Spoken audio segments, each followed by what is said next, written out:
စားတဲ့ဆွမ်းတနာဖြစ်ပါတယ်ယောဂီတွေအခုလိုပြောကြတဲ့နေရာမှာယောဂီတော်စင်ပေါင်းတို့ကဦးဇင်းပြောတဲ့နေရာမှာလိုသွားတဲ့စကားလုံးလေးတွေရှိရင်လည်းဦးဇင်းမြတ်တာရှိထားပြီးဖြည့်ပေးကြပါပို့သွားတဲ့စကားလုံးလေးတွေရှိရင်လည်းနှုတ်ပြီးမှနားထောင်ပေးကြပါလို့အထူးပဲမြတ်တာရက်ခံပါတယ်ဖြည့်ခြင်းကိုလည်းမကြီးရနကုလမာတာနကုလဗိဒါတုံမှာတန္တရာတကွေမှာပြန်လဲကဆုံတွေ့လာကြတယ်အမိဖညီကောင်မောင်နှမမတော်ဘူးသူမိတွေမရှိဘူးလို့ဟောတော်မူထားပါတယ်ယောဂီတို့ဆရာတယောက်အနေနဲ့လာပြောတာမဟုတ်ပါဘူးတိတိလောက်လေးတွေပြန်လဲကျေးဇူးလက်ဆက်ခြင်းသာဖြစ်ပါတယ်ဦးဇင်းတို့ဓမ္မသဘင်ကိုမစတင်မီစัจ java လာအနန္တတကွေလုံးမှာရှိကြတဲ့လူနာပြမတရားဝါတွေကိုတညီတညွတ်ထဲမြတ်တာတက်လိုင်းလေးတွေပို့မှာဖြစ်ပါတယ်သူတော်ကောင်းပေါင်းတို့ငါဤသက္ခုအကြည်အစင်သက္ခုဝိညာဏဓာတ်ဘေးရန်ကင်းကွာကိုယ်စိတ်နှပြကျမ်းမာချမ်းသာခြင်းကိုလိုရှိသလိုတတဝါအနန္တတို့ဤ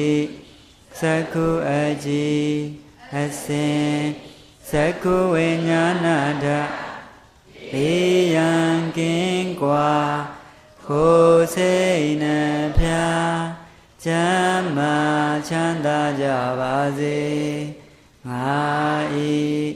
သောတာအကြည်အတံသောတာဝိညာဏဓာတ်ဘေးရန်ကင်းကွာကိုယ်စိတ်နှပြကျမ်းမာချမ်းသာခြင်းကိုလိုရှိသလိုတတဝါအနန္တတို့ဤသောတာအကြည်အတံသောတာဝိညာဏဓာတ်ဘေးရန်ကင်းကွာကိုယ်စိတ်နှပြကျမ်းမာချမ်းသာကြပါစေငါဤဂာနအကြည်အနန္ဂာနဝိညာဏဓာတ်ဘေးရန်ကင်းကွာကိုယ်စိတ်နှပြကျမ်းမာချမ်းသာခြင်းကိုလိုရှိသလိုတတဝါအနန္တတို့ဤဂာနအကြည်အနန္ဂာနဝိညာဏဓာတ်ဘေးရန်ကင်းကွာကိုယ်စိတ်နှပြကျမ်းမာချမ်းသာကြပါစေငါဤဇေဝကြည်အရာသာဇေဝဝိညာဏဓာတ်ဘေးရန်ကင်းကွာကိုယ်စိတ်နှပြကျမ်းမာချမ်းသာခြင်းကိုလိုရှိသလိုတတဝါအနန္တတို့ဤဇေဝကြည်အရာသာဇေဝဝိညာဏဓာတ်ဘေးရန်ကင်းကွာကိုယ်စိတ်နှပြကျမ်းမာချမ်းသာကြပါစေငါဤကာယအကြည်ဖတ္တဗာယုတ်ကာယဝိညာဏဓာတ်ဘေးရန်ကင်းကွာကိုယ်စိတ်နှပြကျမ်းမာချမ်းသာခြင်းကိုလိုရှိသလိုတတဝါအနန္တတို့ဤကာယအကြည်ဖတ္တဗာယုတ်ကာယဝိညာဏဓာတ်ဘေးရန်ကင်းကွာကိုယ်စိတ်နှပြကျမ်းမာချမ်းသာကြပါစေငါဤမနောအကြည်ဉာဏ်တွေစရာမနောဝိညာဏဓာတ်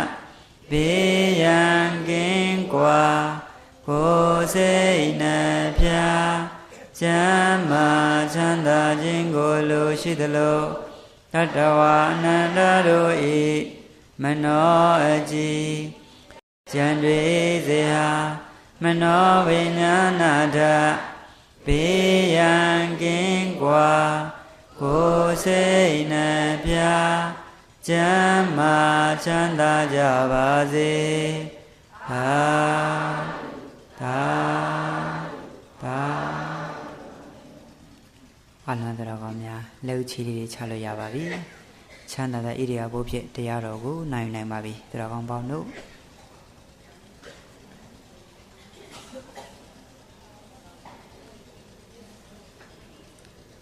ကျွန်တော်ဓမ္မသဘင်စတင်ပြီဆိုတော့ယောဂီတွေ9နိုင်ခွဲသွားပြီအဲ့တော့ယောဂီတွေ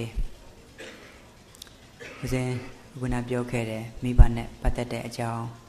မိဘစားတဲ့ဆွမ်းတနာပြောမယ်လို့မနေ့ကပြောခဲ့တယ်ယောဂီတွေအဲ့တော့ဦးဇင်းတို့ပြိဿများကြားဘူးတာကယဟန်စားသောဆွမ်းတနာကြားဘူးပါလိမ့်မယ်ယဟန်မစားသောဆွမ်းတနာအခုတော့ဦးဇင်းပြောမှာကမိဘစားသောဆွမ်းတနာမိဘစားသောဆွမ်းတနာကဘယ်လိုဖြစ်လို့လဲလို့မေးစရာရှိပါတယ်တကယ်တော့ဦးဇင်းတို့2008ခုနှစ်ထိုင်းနိုင်ငံခီးစဉ်ကနေမြန်မာပြည်ပြန်ရောက်တော့ဦးဇင်းတို့တောကျောင်းမှာဝါကတ်တယ်အဲ့ဒါလိုဝါဆိုတော့ယောဂီတွေဝါဆိုပြီးတလားလောက်မှာဦးဇင်းတို့ငယ်ငယ်တုန်းက12နှစ်သားလောက်မှာဖခင်ကိုဝစီကံနဲ့ပြောမှုတဲ့စကားလုံးလေးပေါ့ယောဂီတွေအဲ့ဒါသွားတတိရတယ်တရားရှုမှတ်တဲ့အချိန်မှာပေါ့အဲ့ဒါနဲ့ယောဂီတို့ရခင်လည်းပဲဦးဇင်းတို့တရားထိုင်တိုင်းယတနာသုံးပါးမိဘဆရာတွေတောင်းပန်နေကြပဲဒါပေမဲ့အဲ့ဒီဝါတွင်းမှာတော်တော်လေးစိတ်ထဲမှာပေါ့ဗျာအဖေကိုပြောခဲ့တဲ့စကားလုံးနဲ့ပတ်သက်ပြီးမှပူလောင်မှုလိုခံစားရတယ်အဲ့နဲ့ချက်ချင်းဦးဇင်းတို့ဝါပန်ပြီးတော့မှတောင်ကြီးပန်ကြွတောင်ကြီးဦးဇင်းတို့နောင်တော်ကြီးအိမ်မှာမိဘနှစ်ပါးပုံကဘုရားရှင်အောက်မှာရှိတော့မိဘတွေတော့ကွယ်လွန်ခဲ့ပြီဆိုတော့ယောဂီတွေဓာတ်ပုံပဲပြန်တောင်းပါပေါ့အဲ့ဒီလိုနဲ့ပြီးသွားအဲ့တော့ညနေတောကျောင်းပြန်ရောက်တော့ဘုရားဝတ်တဲ့အပြီးမှာတန်ခါလေးတစ်ပါးနဲ့တစ်ပါးပြောပြရင်းနဲ့တောင်ကြီးကိုပြန်ကြွတာတခြားမဟုတ်ဘူး12နှစ်သားမှာဝစီကံနဲ့ပြောမှုတဲ့စကားလုံးလေးတတိယလို့ပြန်သွားပြီးတော့မှတောင်းပန်ခြင်းဖြစ်တယ်အရှင်ဘုရားတို့ကတစ်ချိန်လုံးကသာသနာ့ဘောင်မရောက်ခင်မှာတစုံတရာပြောဆိုမှားတာတွေရှိဘူးသလားလို့မေးကြည့်တော့တပါးပြီးတပါးပေါ်လာတယ်ပြောဆိုမှားဘူးတာတွေပေါ့နော်ယောဂီတွေအဲ့တော့ဦးဇင်းကပြန်စဉ်းစားတယ်ဩတရင်ဝင်လာကျွတ်ရင်တော့မိဘနဲ့ပတ်သက်တဲ့အကြောင်းအရာတွေပြောပေးမယ်လို့စိတ်ကူးတယ်အဲ့လိုစိတ်ကူးရင်းနဲ့ယောဂီတွေတခါတခါကြတော့လေဦးဇင်းတို့ဆုံးခံကြွတော့စိုးနေရအင်မတန်စင်ကြယ်တယ်စင်ကြယ်တဲ့စိုးနေရရှိတော့မိဘများကိုဖြူစင်တဲ့ဆွန်းကလေးတွေတစ်ထပ်လောက်ကျွေးရရင်ကောင်းမှာပဲလို့စိတ်ထဲမှာတန်းတာမိတယ်ဒါပေမဲ့မိဘတွေကမျက်ကွယ်ပြုခဲ့တာကြာပြီဆိုတော့အဲ့ဒီကိစ္စတွေမလွယ်ဘူးပေါ့တနည်းပြောရင်လေအနဦးဇင်းတို့တိုက်ဆိုင်ပဲဦးဇင်းတို့မူဖွားတာကတောင်ကြီးမြို့ကြီးပြင်းတာကကရပြည်နယ်လော်ကော်ဆိုတော့အဲ့ဒီလော်ကော်မြို့မှာဦးဇင်းတို့ရှင်အပါတရားရဟန်းခံပြီးအခုလိုပဲဆဲစခန်းကျင်းပတော့ဒီအပါတရားနဲ့ဦးဇင်းတို့မနေ့တိုင်းကိုအာယုံဆုံးခံကြွလိရှိ9နိုင်နဲ့10နိုင်10နိုင်ပေါ့အဲ့တော့ဦးဇင်းတို့အဲ့ဒီမှာပဲဒီတန်ဃာတော်များအခုလို10ရက်ပြည့်တဲ့နေ့ရေစက်ချမဲ့နေ့မှာ9ရက်နေ့ကလေးကကြိုတင်ပြီးတော့မှရဟန်းတော်များရဲ့မိဘကိုအထူးပဲဖိတ်လိုက်တယ်အခုဒီမှာရှိတဲ့ပရိသတ်တွေကိုအထူးဖိတ်လိုက်တယ်လို့ပေါ့။နေ့ပြန်ကျရင်ရဟန်းတော်များရဲ့မိဘတွေကျောင်းကိုမနေ့9နိုင်ခွဲလောက်အရောက်ကြွပေးပါလို့ဖိတ်ခေါ်တော့အဲ့ဒုလုံးမရဟန်းတော်များရဲ့မိဘတွေတော်တော်ဆုံလင်းကြွရောက်ကြတယ်။အဲ့တော့ဦးဇင်းတို့အဲ့ဒီမှာရောက်တဲ့ချိန်မှာမလုပ်လဲဆိုတော့10နိုင်လောက်ကြတော့ရဟန်းတော်များကိုဦးဇင်းတို့ဟိုမှာတော့တပိတ်ထဲမှာပေါ့ဗျာယောဂီတွေပတ်သက်ပါရင်ပဲစွန်တမင်းဆိုရင်နေထက်ပြီးတော့မှကပ်ပေးတာဝင်ချင်းအောင်ပေါ့ယောဂီတွေအဲ့လိုကတ်တာဆိုတော့အဲ့ဒီနေ့တော့ဦးဇင်းတို့3ဦးစာလောက်ထည့်ပေးတယ်ရန်တော်အတွက်ခါတိုင်းတက်ဆိုင်ရင်2ဦးပို့ထည့်ပေါ့ဘာလို့လဲသူမိဘတွေကိုသူကကြွေးမှာပေါ့ဗျအဲ့နဲ့စွန်တမင်းဆိုရင်နေအကုန်လုံးပတ်သက်ပံရောထည့်လိုက်တယ်ပြီးတာနဲ့တန်ဃာတွေတန်းစီပြီးကြွလာတဲ့အချိန်မှာမိဘတွေကကိုယ်သားယဟန်ထံကိုပကံလေးတွေကိုစီနဲ့သွားရတယ်အဲ့တော့မိဘတွေကိုသားယဟန်ကသူ့တပိတ်ထဲမှာရှိတဲ့သူကိုယ်တိုင်ဆွမ်းခံရရှိတဲ့စွန်တမင်းဆွင်းတွေကိုကြာကျနနလက်ကလေးနဲ့ကော်ပြီးအမိပကံနဲ့ထက်အဖေပကံနဲ့ထက်ပြီးပြီဆိုလို့ရှိရင်အမိပေါ်မှာအဖေပေါ်မှာပြောဆိုမှားတာတွေကာယကံဝစီကမနောကံတွေတောင်းပန်စေတယ်ပေါ့ပြီးတာနဲ့မိဘတွေကိုချမှတ်ထားပြီးတဲ့ဇပွဲလေးမှာနေ့လည်စာသုံးစေတယ်ရဟန်းတော်များကထုံးစံတိုင်းပဲသူတို့တတ်မှတ်ထားတဲ့နေရာရောက်တော့ဒီကလိုပဲမေတ္တာပို့ပြစ္ဆဝကနာဆင်ခြင်းပြီးတာနဲ့ဆွန်ကလေးဖုံးပေါ့အဲ့ဒီညကိုတော့ဦးဇင်းတို့ဒီနေ့တော်ကောင်းတို့ကိုဟောမယ်မိဘစားတဲ့ဆွန်တနာကိုဟောဖြစ်တယ်ကိုယ့်ရဲ့မိဘတွေကိုပြန်လဲကျေးဇူးဆက်ခွင့်ရတာကိုအကြောင်းပြုပြီးတော့မှမိဘစားတဲ့ဆွန်တနာလို့ပြောတာပါယောဂီတွေအဲ့လိုဆိုတော့ယောဂီတို့ မိဘတွေဟာအင်မတန်အကျိုးကျေးဇူးကြီးမားပါတယ်အဲ့ဒီလိုကြီးမားတဲ့ထဲမှာယောဂီတွေမပါမပြီးပြောချင်တာကဦးဇင်းတို့ဘုရားအလောင်းတော်ပေါ့အလောင်းတော်ယောဂီတွေဟိမဝန္တာတော်ထဲမှာမြောင်မင်းဘဝရောက်တဲ့အချိန်မှာမြောက်တီ8000ကိုသူအုပ်ချုပ်ရတယ်ဘုရားလောင်းရဲ့အမည်နာမကမဟာနန္ဒီယညီအိမ်ရှင်မင်းသားကဆူလနန္ဒီယအမေရတော့ယောဂီတွေမြောက်ဥမာကြီးရှိမှာပေါ့ဗျာအဲ့လိုနဲ့မြောက်တီ8000ကိုအုပ်ချုပ်တဲ့မာနန္ဒီယကတရက်ကျတော့ယောဂီတွေအမေဦးကြီးကိုတစ်ပင်မှာထားပြီးတော့မှမြောက်တို့ရဲ့ညီလာသမင်ကစီရင်ကျင်းပတော်တော်ခလန်းလန်းဝေးတဲ့တနေရာမှာပေါ့အဲ့ဒီနေ့မိုးတွေကြီးကျယ်ရွာမိုးကြိုးတွေလည်းပြတ်တော့အမေအိုကြီးကတစ်ကိုင်းတစ်ခုနဲ့တစ်ခုအကူးမှာတစ်ကိုင်း6လေးကိုတွားတက်နေပြီးတော့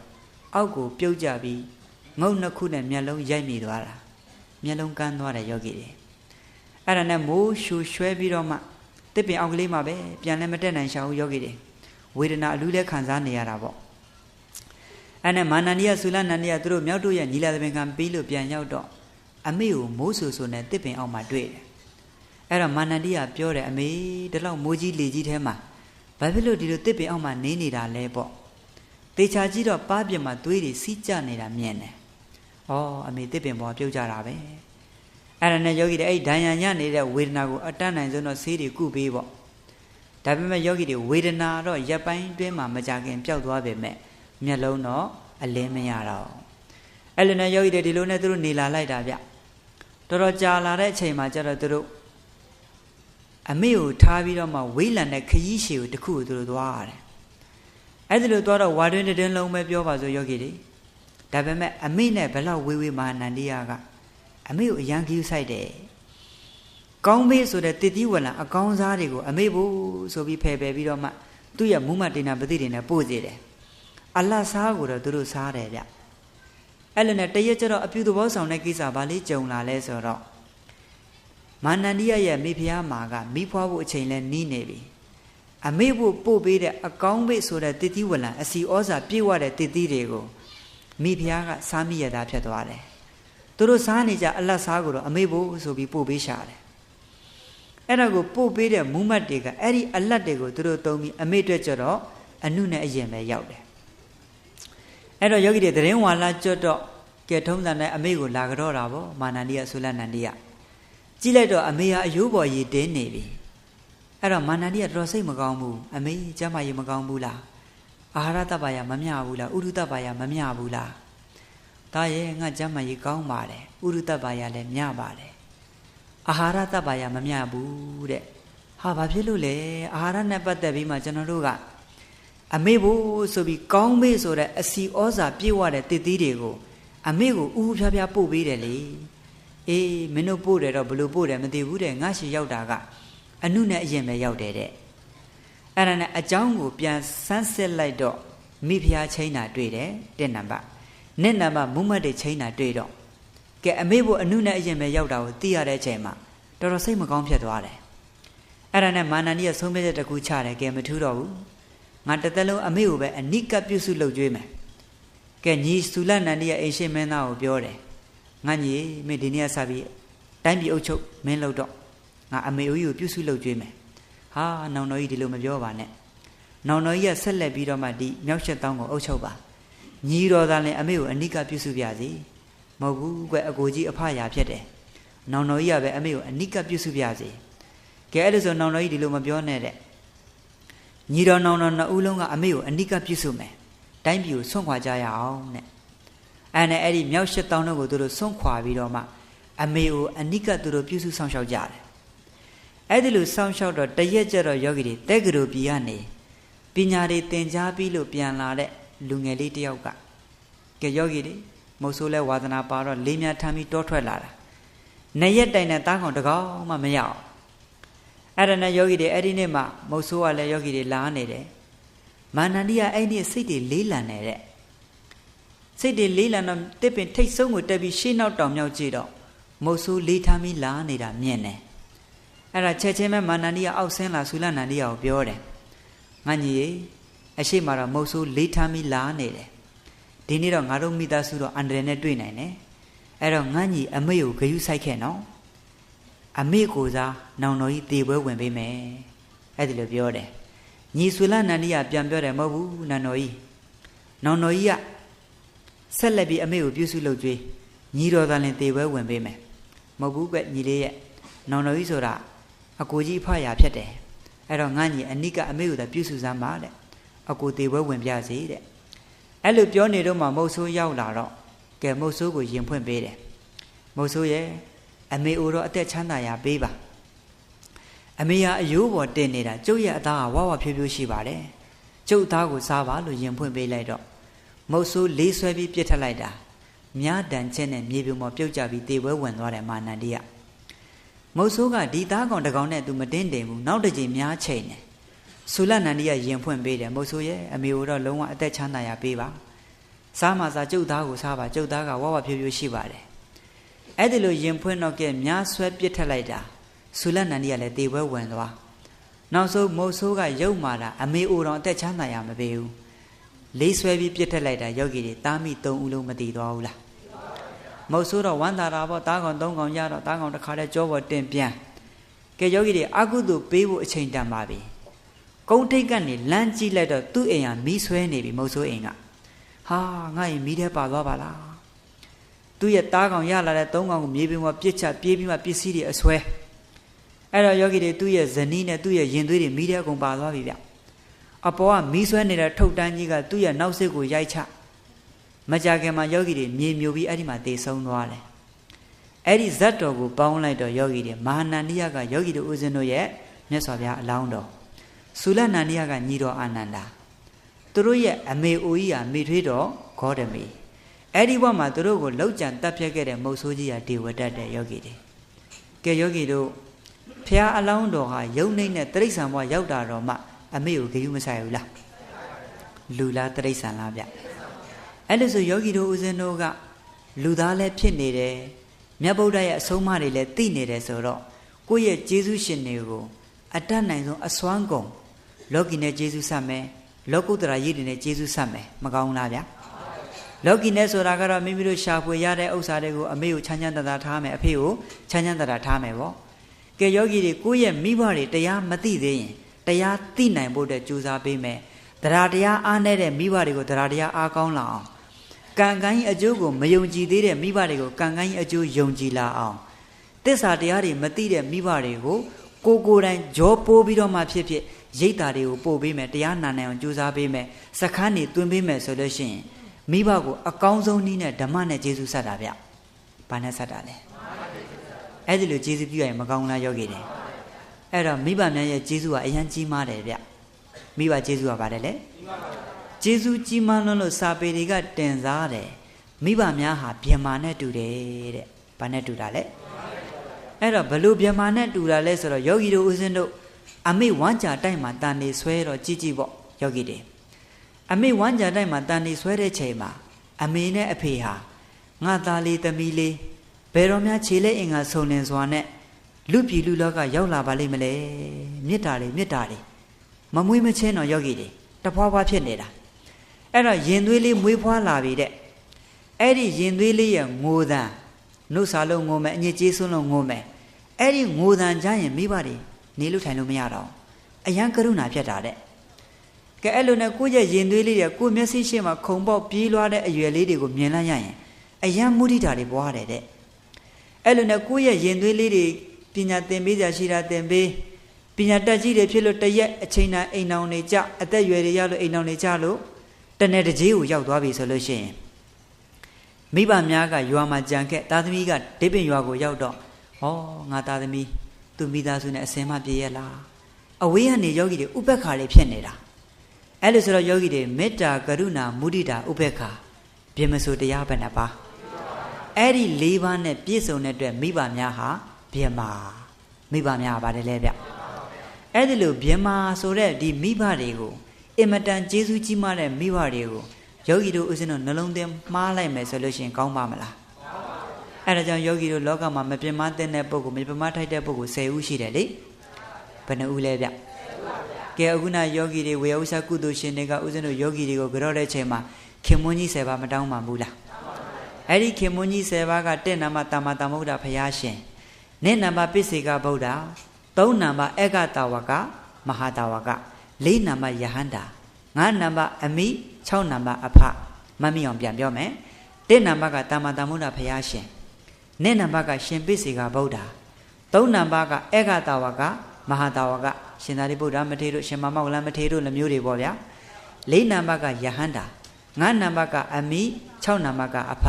9နံပါတ်ကကုဆရာသမားကဲယောဂီတွေလောကီဆရာရှိတယ်လောကုတ္တရာဆရာရှိတယ်မရှိဘူးလားအဲ့ဒီ9နံပါတ်ကဆရာသမား10နံပါတ်ကပုထုဇဉ်တိလဝန္တပုဂ္ဂိုလ်တွေ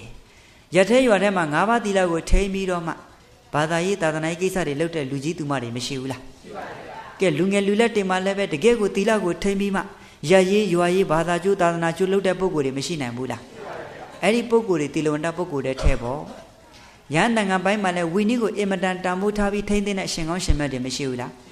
အဲ့ဒါပုထုဇဉ်တိလဝန္တပုဂ္ဂိုလ်တွေနံပါတ်10ပေါ့နော်နံပါတ်9ကတော့တလုတ်စားဘူးသူကျေးဇူးတဲ့ယောဂီတွေအဲ့ဒီတလုတ်စားဘူးသူကျေးဇူးရှင်တွေနံပါတ်9နံပါတ်10တော့တရားဟောကြားတဲ့ပုဂ္ဂိုလ်နံပါတ်10ကအဲ့ဒီခင်မွန်းကြီး10ပါးပေါ်မှာယောဂီတို့ဦးဇင်းတို့နှလုံးသွင်းမားမိတာလေးတွေရှိရင်အချိန်မီတောင်းပန်ရတယ်တဲ့မတောင်းပန်မှုဆိုလို့ရှိရင်ယောဂီတို့ဦးဇင်းတို့မှာလောကီလည်းလူတစ်လုံးသူတစ်လုံးမဖြစ်နိုင်ဘူးလောကုတ္တရာရေးမှလည်းတရားသူတရားမြတ်ရဖို့မလွယ်ဘူးတဲ့ကဲယောဂီခင်မွန်းကြီး10ပါးအရေးမကြီးဘူးလားအရေးကြီးတယ်နော်အဲ့လိုဆိုတော့ကဲယောဂီတွေကျေးဇူးရှင်မိဘများဟာအင်မတန်ကျေးဇူးမကြီးမဘူးလားဗျယောဂီတွေသွေးသားဖြစ်ကနေနှုတ်ရည်ဖြစ်ပြောင်းလဲသွားတာတခြားလားမိခင်ရမြတ်တာလားယောဂီတို့လူသားမိဘမပြောနဲ့နော်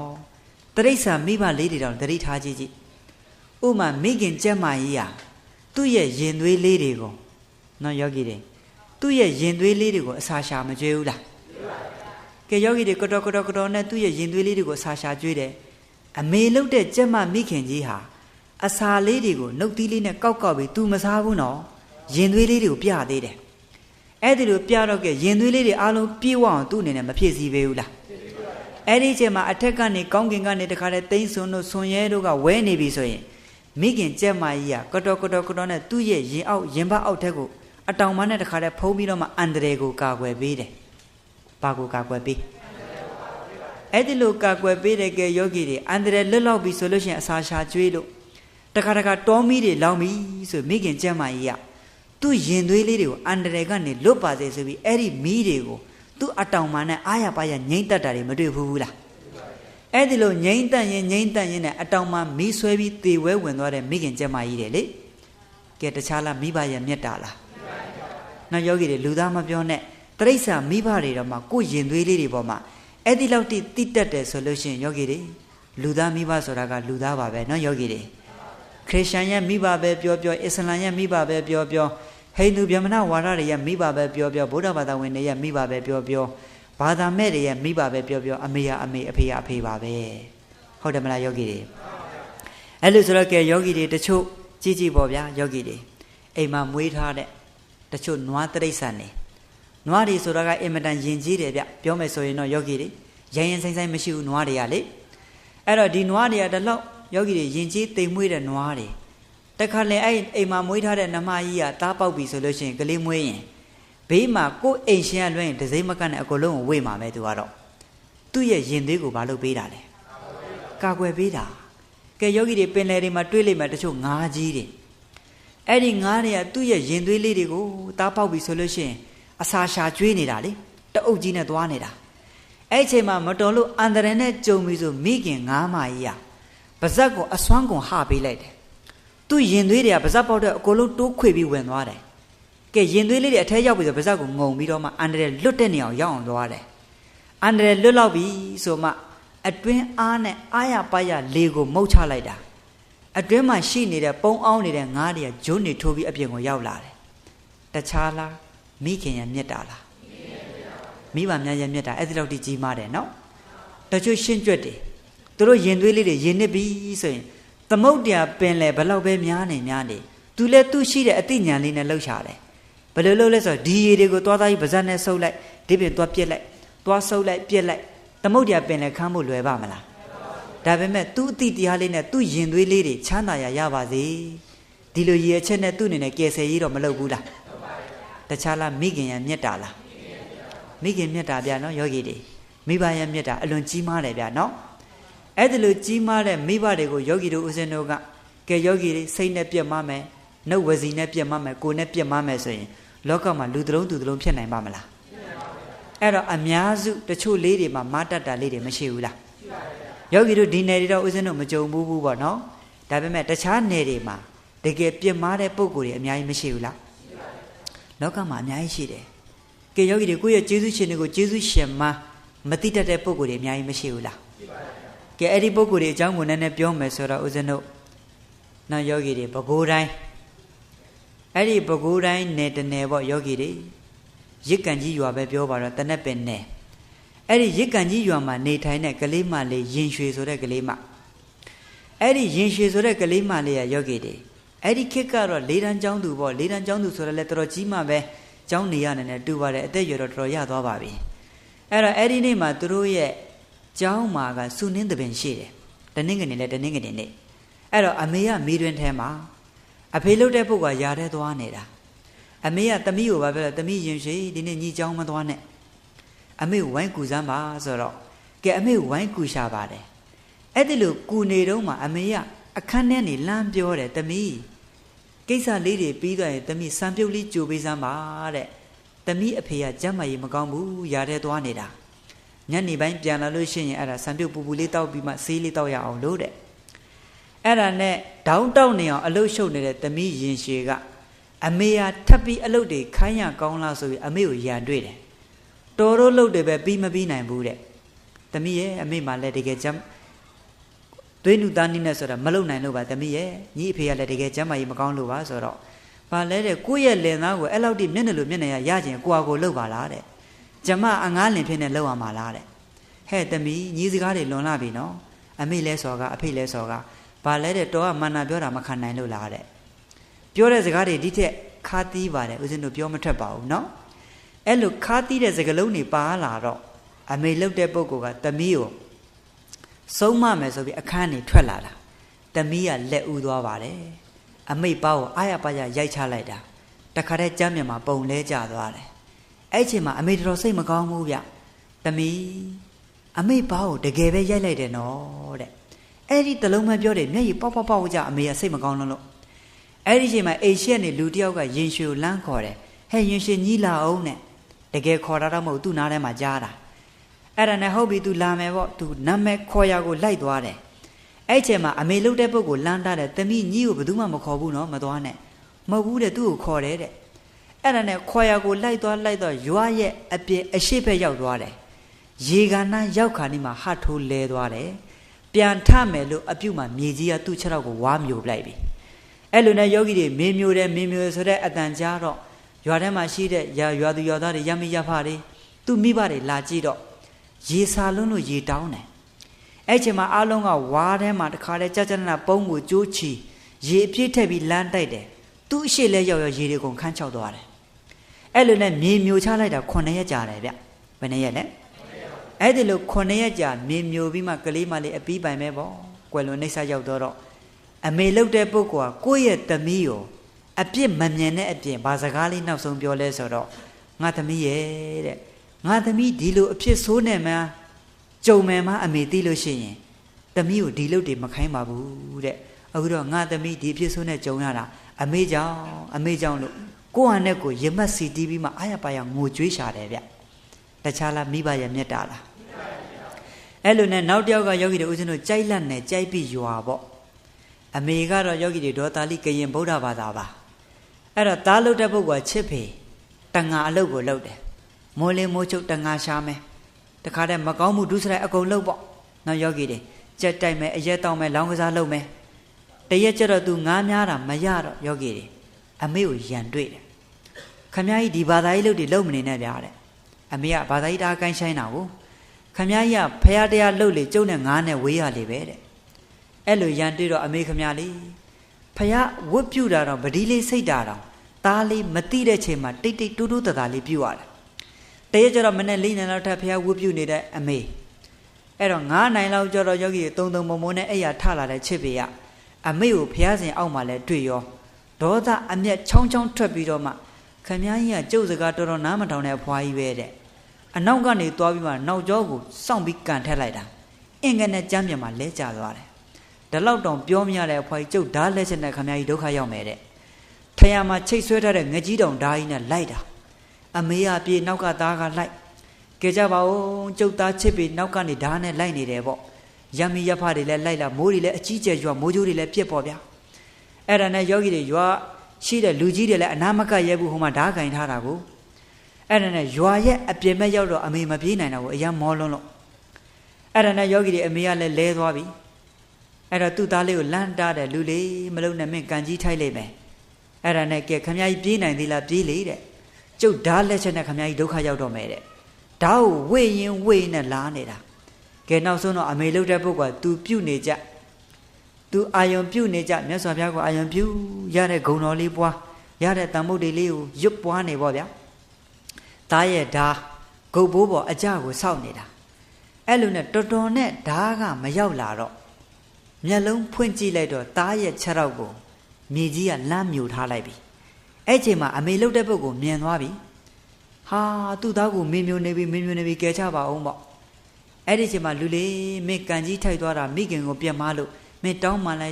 က်ဆိုတော့အမေတဲ့ကျွန်တော်လက်တွေလှုပ်လို့မရတော့ဘူးတဲ့အမေကိုစော်ကားခဲ့တာတွေမှန်သမျှသားဝစီကံနဲ့ပဲတောင်းမှန်ပါတယ်သားကိုခွန့်လွတ်ပါပေါ့လေအဲ့လိုနဲ့မင်းမျိုးချလိုက်တာ9 ရက်ကြာသွားတယ်ဘယ်နှစ်ရက်ကြာသွားကဲတခြားလားမိဘကိုစော်ကားလို့လားအဲ့ဒီလိုနဲ့ယောဂီတွေနောက်ထပ်ရှိပါသေးတယ်ဦးဇင်းတို့တချို့ပြတ်မာတဲ့ကလေးမလေးတွေအဲ့တော့အဖေလှုပ်တဲ့ပုဂ္ဂိုလ်ကယောဂီတွေလေပြတ်ထားတာ10 နှစ်ရှိသွားပြီအဲ့တော့ယောဂီတွေသူတို့သားမိ4 ယောက်ပေါ့အမေရဲ့အဖေရဲ့ညီမ2 ယောက်ပေါ့ဗျာအဲ့တော့သမီးကြီးသမီးငယ်သမီးကြီးကအဖေကိုအနိကပြုစုရတယ်အဲ့တော့စေးတိုက်ချိန်မှာတိုက်မယ်အညစ်ကြေးဆွန့်ချိန်မှာဆွန့်မယ်ထမင်းခွန်းချိန်မှာခွန့်မယ်ပေါ့ဗျာအဲ့ဒီလိုနဲ့တရက်ကျတော့ TV ရှေ့မှာ TV လေးထိုင်ကြည့်နေဇက်ရှိန်ကောင်းနေတော့အမေလှုပ်တဲ့ပုဂ္ဂိုလ်ကလမ်းပြောတယ်သမီးတဲ့အဖေကိုမင်းစေးတိုက်လိုက်စမ်းပါတဲ့ဟာအမေကလည်းသမီးကြီးခိုင်းနေတာပဲတဲ့ညီမလေးလည်းခိုင်းအောင်မှာပေါ့တဲ့အေးကွယ်ညီမလေးကိုဈေးသွားဝယ်ခိုင်းထားလို့သမီးတိုက်လိုက်စမ်းပါဆိုတော့အဲ့တော့ तू ကြည့်နေတဲ့ဇက်ရှိန်လေးပြတ်သွားတော့စောင်းကြီးအောင်ကြီးနဲ့သွားပြီးအဖေကိုဆေးတိုက် तू တိုက်လိုက်တဲ့ဆေးကနမောနမက်ဆန်တော့စားထားဝါထားတဲ့ကော်ဖီတွေပမုတ်တွေချက်ချင်းဝေါကနေအန်ချလာအဲ့ဒီလိုအန်တော့သမီးကြီးကအဖေကိုဘာပြောလဲဆိုတော့အဖေကလှုပ်ပြီးအဲ့ဒါကြောင့်သမီးကအဖေကိုဆေးကိုမတိုက်ချင်တာတဲ့အဲ့ဒီလိုစကုံးလေးစကလုံးလေးတစ်လုံးပြောလိုက်တော့အဖေတော်တော်ဝမ်းနေသွားတယ်ဗျတော်တော်စိတ်မကောင်းဖြစ်သွားတယ်သမီးတဲ့သမီးကအဖေအံဖတ်ကျုံးဖို့သမီးရွတ်နေတာလားတဲ့ငါသမီးလေးဒီအံဖတ်ကျုံးတာဒီချိန်နောက်ဆုံးပါပဲသမီးရဲ့ဒီစကလုံးတစ်လုံးပဲပြောတယ်မကြာခင်မှာယောဂီတွေကလေးမလေးသူ့လို့ပေါ့ဗျာနိုင်ဝက်လဲကြာရောအဖေဆုံးသွားပြီတဲ့ယောဂီတွေဘာလဲဆိုတော့ယောဂီတို့ဦးဇင်းတို့ဒီခန္ဓာကြီးကကံရဲ့စိတ်ရဲ့ဥဒုရဲ့အာဟာရရဲ့ဒီ4 ချောင်းနဲ့ရပ်တည်တာဘယ်နှချောင်းနဲ့လဲကံစိတ်ဥဒုအာဟာရဆိုတော့တခုခုဖောက်ပြန်ရင်မပျက်စီးနိုင်ဘူးလားကံကိုရင်လည်းပျက်စီးသွားနိုင်တယ်စိတ်ကြောင့်လည်းမပျက်စီးနိုင်ဘူးလာ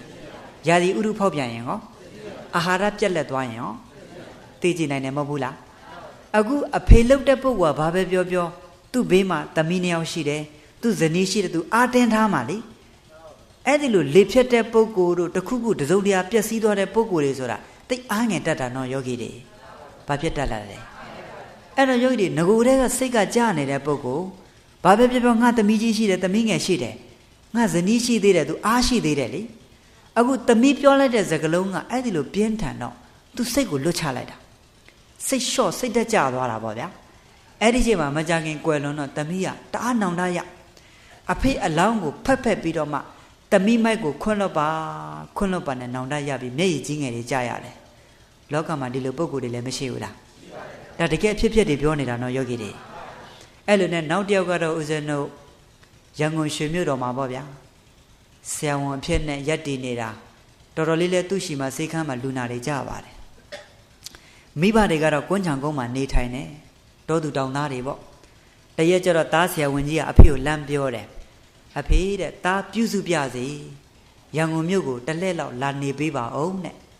အဲ့ဒါနဲ့အဖေလှုပ်တဲ့ပုဂ္ဂိုလ်လည်းကဲသားပြုစုချင်တယ်ဆိုတော့သားရှိသွားတာပေါ့ဗျာရောက်တော့ကဲသားလေးနဲ့တူတူနေလို့တရက်ကျတော့အဖေလှုပ်တဲ့ပုဂ္ဂိုလ်ကအရက်လည်းနည်းနည်းတောက်တတ်တော့လေယောဂီတွေအရက်ကလေးတောက်လာပြီဆိုတော့ယောဂီတွေထုံးစံတိုင်းပေါ့ ပါဇက်ကနေတကားတဲ့ဟိုပြောဒီပြောတွေမရှိဘူးလာ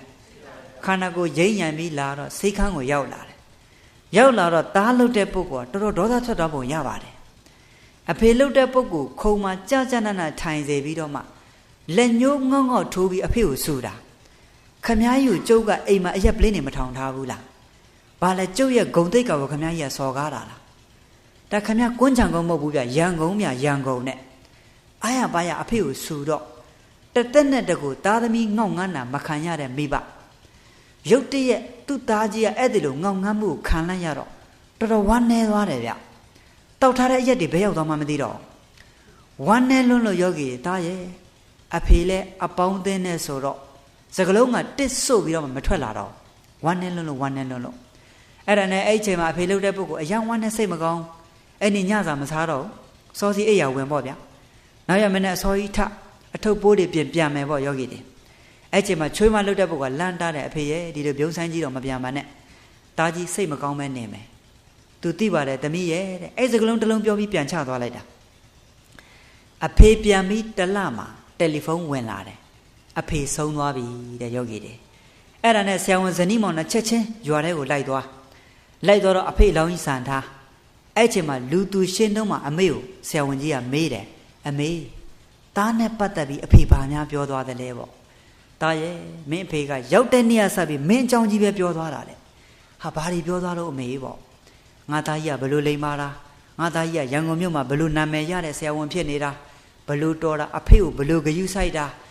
ရောက်တဲ့နေ့ကစပြီးမင်းကောင်းကြောင်းနေပဲပြောသွားလိုက်တာအဲ့တော့တသက်လုံးတောက်လာတဲ့အရက်ကိုရုတ်တရက်ရန်ကုန်ကရောက်တဲ့နေ့ကစပြီးလုံးဝရက်မတောက်တော့ဘူးတဲ့တသက်လုံးတောက်လာတဲ့အရက်ကိုတိကနဲ့ဖြတ်လိုက်တော့အဲ့ဒီဒဏ်ကြောင့်လည်းဖြစ်မှာပေါ့သားကြီးရဲ့တဲ့အဲ့ဒါကြောင့်မင်းအဖေကစောစီးစီးပဲဒီလိုကွက်လို့နှိမ့်ဆရောက်သွားတယ်ဆိုတော့အရန်စိတ်မကောင်းပြအလောင်းကြီးကိုဖက်ပြီးတောင်းပန်နေတဲ့ကဲယောဂီတွေမိဘများကိုယ့်ရဲ့သားတွေသမီးတွေဘလောက်ပဲအပြစ်လုပ်နေအပြစ်လို့မြင်ရလား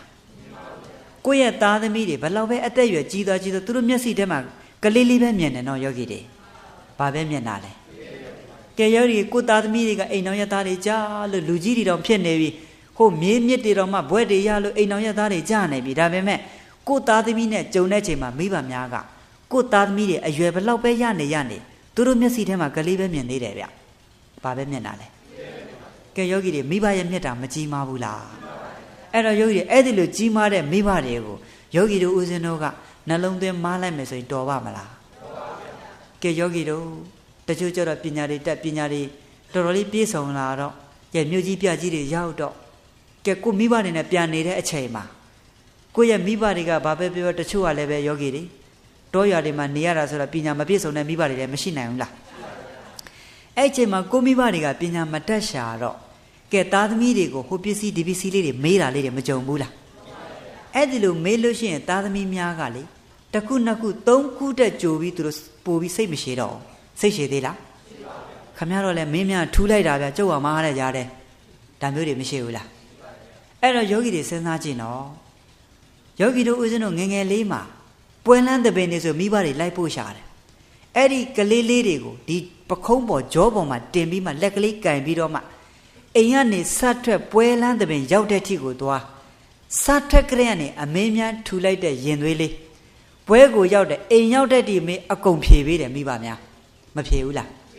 းအခုကိုအလဲရောက်လာတဲ့ခါကျတော့3ခွန်းတက်မကျော်နဲ့ခင်ဗျားတို့မင်းများထူလိုက်တာလို့မပြောဘူးလားကဲယောဂီတွေခင်ဗျားတို့ဒိတ်တွေကအောက်ကုန်ပြီတဲ့မပြောဘူးလားယောဂီတွေကိုကဘွဲရပညာတတ်တွေဖြစ်ကဲဒီခေတ်ကယောဂီတွေ IT ခေတ်ဆိုတော့ကွန်ပျူတာတွေလည်းကျွမ်းကျင်တော့ကဲမိဘတွေကတောရွာမှာဆိုတော့သူတို့ခင်ဗျာလေပညာမတတ်ရှာတော့ခင်ဗျားတို့ဒိတ်တွေကအောက်ကုန်ပြီလို့မပြောကြဘူးလားတချို့တွေပြောတယ်နော်ကဲတချို့မိဘတွေကလည်းလေတောတဲ့တောင်ထဲမှာရှာလိုက်ကြတာစီးပွားရေးတွေနဖူးကျွေးခြေမကြရှာတယ်ဗျရတဲ့ငွေကြေးနဲ့သားသမီးကိုပညာတတ်ဖြစ်စေခြင်းလို့မြို့ကြီးပြကြီးတွေတချို့ပို့တာတွေမရှိဘူးလာ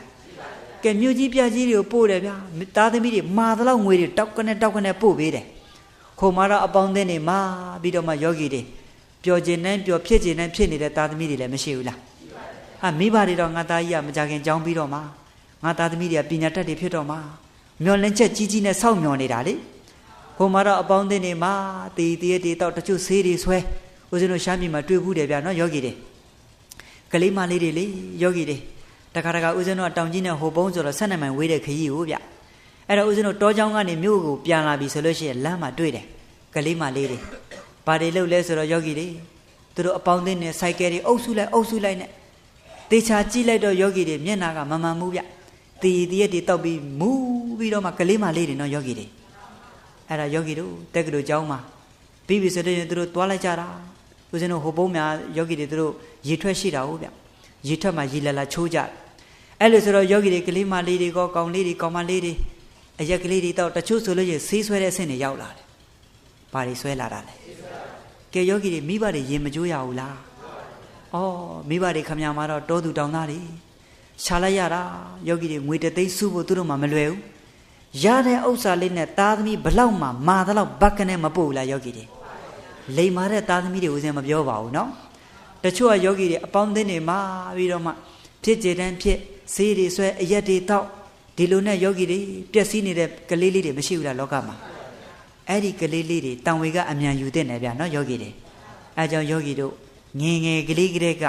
ကိုယ့်ရဲ့ရင်သွေးလေးတွေကိုဘာသာသာသနာအတိတွေနှလုံးထဲကိုထည့်ပေးလိုက်ရမကောင်းဘူးလားဦးစင်းကဒီမှာကိုဇော်မဦးတို့မိသားစုဝမ်းသာတာနော်တခြားမဟုတ်ဘူးဆရာမတို့ကကိုယ့်ရှိရောက်လာတဲ့ရင်သွေးလေးတွေဟာကိုယ့်ရဲ့ရင်သွေးလေးတွေကိုပညာရေးနဲ့ပတ်သက်ပြီးတော့မှကဲပြစ္ဆုတ်ပံတဘွားတဏ္ဍစာပါပညာရေးဆိုတာကတော့လေအဲ့ဒီပညာရေးတွေကိုလည်းပေးလိုက်တယ်လို့သူတို့ရဲ့တန်တရာရေးအတွက်ပါတခါတည်းသူတို့ရဲ့နှလုံးမှာဖျားတီးပေးလိုက်တာဗျ။ဘာတီးပေးလိုက်တာလဲ။ကဲကိုပြုတဲ့ဒါနမှုတွေကိုပြုတဲ့သီလတွေကိုလုပ်တဲ့ဘာဝနာလမ်းကြောင်းတွေကိုဒီရင်သွေးလေးတွေကိုကိုရှိတဲ့ကျောင်းသူကျောင်းသားတွေကိုလက်တွဲပြီးတော့မှသွားတော့သူတို့တွေလည်းလူရကောင်းမှန်းသိသွားတယ်။တရားနာရကောင်းမှန်းသိသွားတယ်။ဟာဝိပဿနာအားထုတ်ရကောင်းမှမသိသွားဘူးလား။အဲ့ဒါယောဂီတွေကြီးကျယ်တဲ့အကျိုးပဲပေါ့ယောဂီတွေတကယ့်ကိုနော်ဒီရင်သွေးလေးတွေကိုနှလုံးထဲကိုဖျားတီးပေးလိုက်တာသူတို့တန်ညာရေးကိုပါကိုကတခါတည်းကယ်ထုတ်လိုက်တာမဟုတ်ဘူးလားအပယ်လေးပါးကိုပိတ်ပေးလိုက်တာမဟုတ်ဘူးလားယောဂီတွေအကျိုးမများဘူးလားဗျအင်မတန်အကျိုးများတယ်နော်ယောဂီတွေအဲ့လိုဆိုတော့ယောဂီတွေမိဘရဲ့ကျေးဇူးကမကြီးမားဘူးလားအဲ့ဒီကြီးမားတဲ့မိဘတွေကိုယောဂီတို့ဥစဉ်တော့နှလုံးသွင်းမလိုက်မယ်ဆိုကောင်းနိုင်ပါမလားမကောင်းနိုင်ဘူးနော်အဲ့လိုနဲ့ယောဂီတွေနောက်တစ်ယောက်ရှိပါသေးတယ်ဥစဉ်တို့ဟိုးဟင်္ဒရနယ်မှာဟင်္ဒရနယ်ဆိုဒီဘက်နဲ့နီးတယ်သိရင်သိမှာပေါ့ယောဂီတွေကြာလဲကြာခဲ့ပြီးပါပြီအဲ့ဒီကလေးမလေးကမညွတ်မေတဲ့ယောဂီတွေအဲ့ဒီညွတ်မေဆိုတဲ့ကလေးမလေးဟာအမေလှုပ်တဲ့ပုဂ္ဂိုလ်ဒေါခင်ကြီးကတော့အကြော်ကြော်ရောင်းစားတဲ့ဘဝတော်တော်ဆင်းရဲပါတယ်မိသားစုပါလေအဲ့ဒီလိုယောဂီတွေချွတ်ချွတ်တက်တက်နဲ့အကြော်ကြော်ရောင်းစားသမီးလှုပ်တဲ့ပုဂ္ဂိုလ်9တန်းကျောင်းသူပေါ့အဲ့တော့တရက်ကျတော့အမေကိုသမီးလေးကဘာလေးပူဇာလဲဆိုတော့အမေသမီးအင်္ဂလိပ်ကျောင်းတက်ချင်တယ်တဲ့အရင်တော့ကဦးဇင်းတို့မြန်မာနိုင်ငံမှာအင်္ဂလိပ်ကျောင်းတွေရှိတယ်နော်မရှိဘူးလားယောဂီတွေအဲ့ဒီလိုတက်ချင်တယ်ဆိုတော့အမေဟာရှင်းပြောရင်ယောဂီတွေမထားပေးနိုင်ပါဘူးဘူးတိကျော်ရောင်းစားတဲ့ဘဝဗျာစာဝတ်နေရေးရှိသေးတယ်သမီးလေးပညာရေးရှိသေးတယ်မထားပေးနိုင်ပါဘူးဒါပေမဲ့သမီးတောင်းဆိုတာကိုမထားပေးနိုင်ဘူးဘယ်တော့မှမပြောရတဲ့သမီးထားပေးမယ်တဲ့အဲ့တော့သမီးကိုအင်္ဂလိပ်ကျောင်းကို၄တန်းကနေပြန်ထားအဲ့တော့ယောဂီတွေဒီသမီးလေးကအင်္ဂလိပ်ကျောင်းမှာ၄တန်းကနေစတဲ့အမေကဘာလုပ်လဲဆိုတော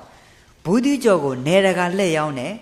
သူများအိမ်မှာသွားပြီးအဝတ်ဖွတ်တဲ့အလုပ်ကိုလုပ်တယ်ကြမ်းတိုက်တဲ့အဝတ်လျှော်တယ်တနည်းပြောရင်အိမ်ဖော်အလုပ်ပေါ့ယောဂီတွေအဲ့ဒီလိုလဲလုပ်တယ်သမီးကိုတော့စိတ်ချမ်းသာအောင်ဗာပြောလဲဆိုတော့သမီးတဲ့ငါသမီးလေးအင်္ဂလိပ်ကျောင်းတက်နိုင်ဖို့တဲ့အမေလေးတဲ့ဘူးတိကျော်ရောင်းစားတာနဲ့မလောက်တော့သမီးရဲ့တဲ့သူများအိမ်မှာသွားပြီးဆေးလိပ်ဖင်စီကညှက်တဲ့အလုပ်ကိုလုပ်တယ်တဲ့ဆေးလိပ်ဖင်စီကညှက်တာမြင်ဘူးမှာပေါ့အဲ့ဒါလေးလုပ်တယ်တဲ့သမီးစိတ်ဆင်းရဲမှကိုမလိုလားလို့နော်လုပ်နေတာကတခြားလားအိမ်ပေါ်အလုပ်လားတခြားလားမိဘမြတ်တာလားအဲ့ဒါနဲ့သမီးလေးကိုကြောင်းထားလိုက်တဲ့အင်္ဂလိပ်ကျောင်းမှာ10တန်းကျောင်းပြီးသွားတယ်အဲ့ဒီလို10တန်းပြီးတော့ကဲဘာပဲပြောပြောယောဂီတွေသူက10တန်းဆိုတော့အင်္ဂလိပ်ကတိတ်ကောင်းတာ哦အဲ့ဒါနဲ့ဟင်္ဒရာမြို့မှာဆေးမလေးတာဝန်ရဆေးမလေးလှုပ်တော့ကဲအမေနဲ့တခါတည်းဟင်္ဒရာမြို့ကိုတက်နေပေါ့တိုက်ခန်းလေးတစ်ခန်းငားနေအမေကအကြော်ကြော်ရောင်းသမီးကစရေးဆိုတော့ကဲယောဂီတွေဘာပဲပြောပြောအရင်တော့ဆိုင်တော့နည်းနည်းတော့ခြောင်လာတာပေါ့ဗျာအဲ့ဒီလိုခြောင်လဲလေးဖြစ်လာတော့တရက်ကျတော့သူတို့မြို့မှာတာဝန်ကြတဲ့မြို့အုပ်ဗမောင်ဆိုတဲ့ပုဂ္ဂိုလ်တာဝန်ကြလာတယ်အဲ့ဒီဗမောင်ဆိုတဲ့ပုဂ္ဂိုလ်နဲ့မညွတ်မေကလူငယ်တဘာဝမေတ္တာမြတယ်မေတ္တာမြတော့ကဲယုံလဲတယုံသေးဆိုတော့ကိုယ်အရာရှိဆိုတော့လေတရက်ကျတော့ကိုဗမောင်ကဘာပြောလဲဆိုတော့မညွတ်မေ အိမ်လိုက်လေပြစီတဲ့အဲ့ချိန်မှာမညွတ်မေဘလို့တွေးလဲဆိုတော့ဟာအိမ်လိုက်လေတာတော့ဟုတ်ပြီသူစိတ်ကအတွေးကပြောပါတယ်နော်ယောဂီတွေငါမေကစံပင်ကစီမလူးပါမလူးနဲ့စံပင်ဖွာလာနဲ့အကြော်ကြော်ရောင်းစားတဲ့ဘဝအဲ့ဒီအဖြစ်တစ်နှစ်ကိုများမြင်သွားရင်ငါဟာမင်းကြော်ဖြစ်နေဝေးတော့မှာ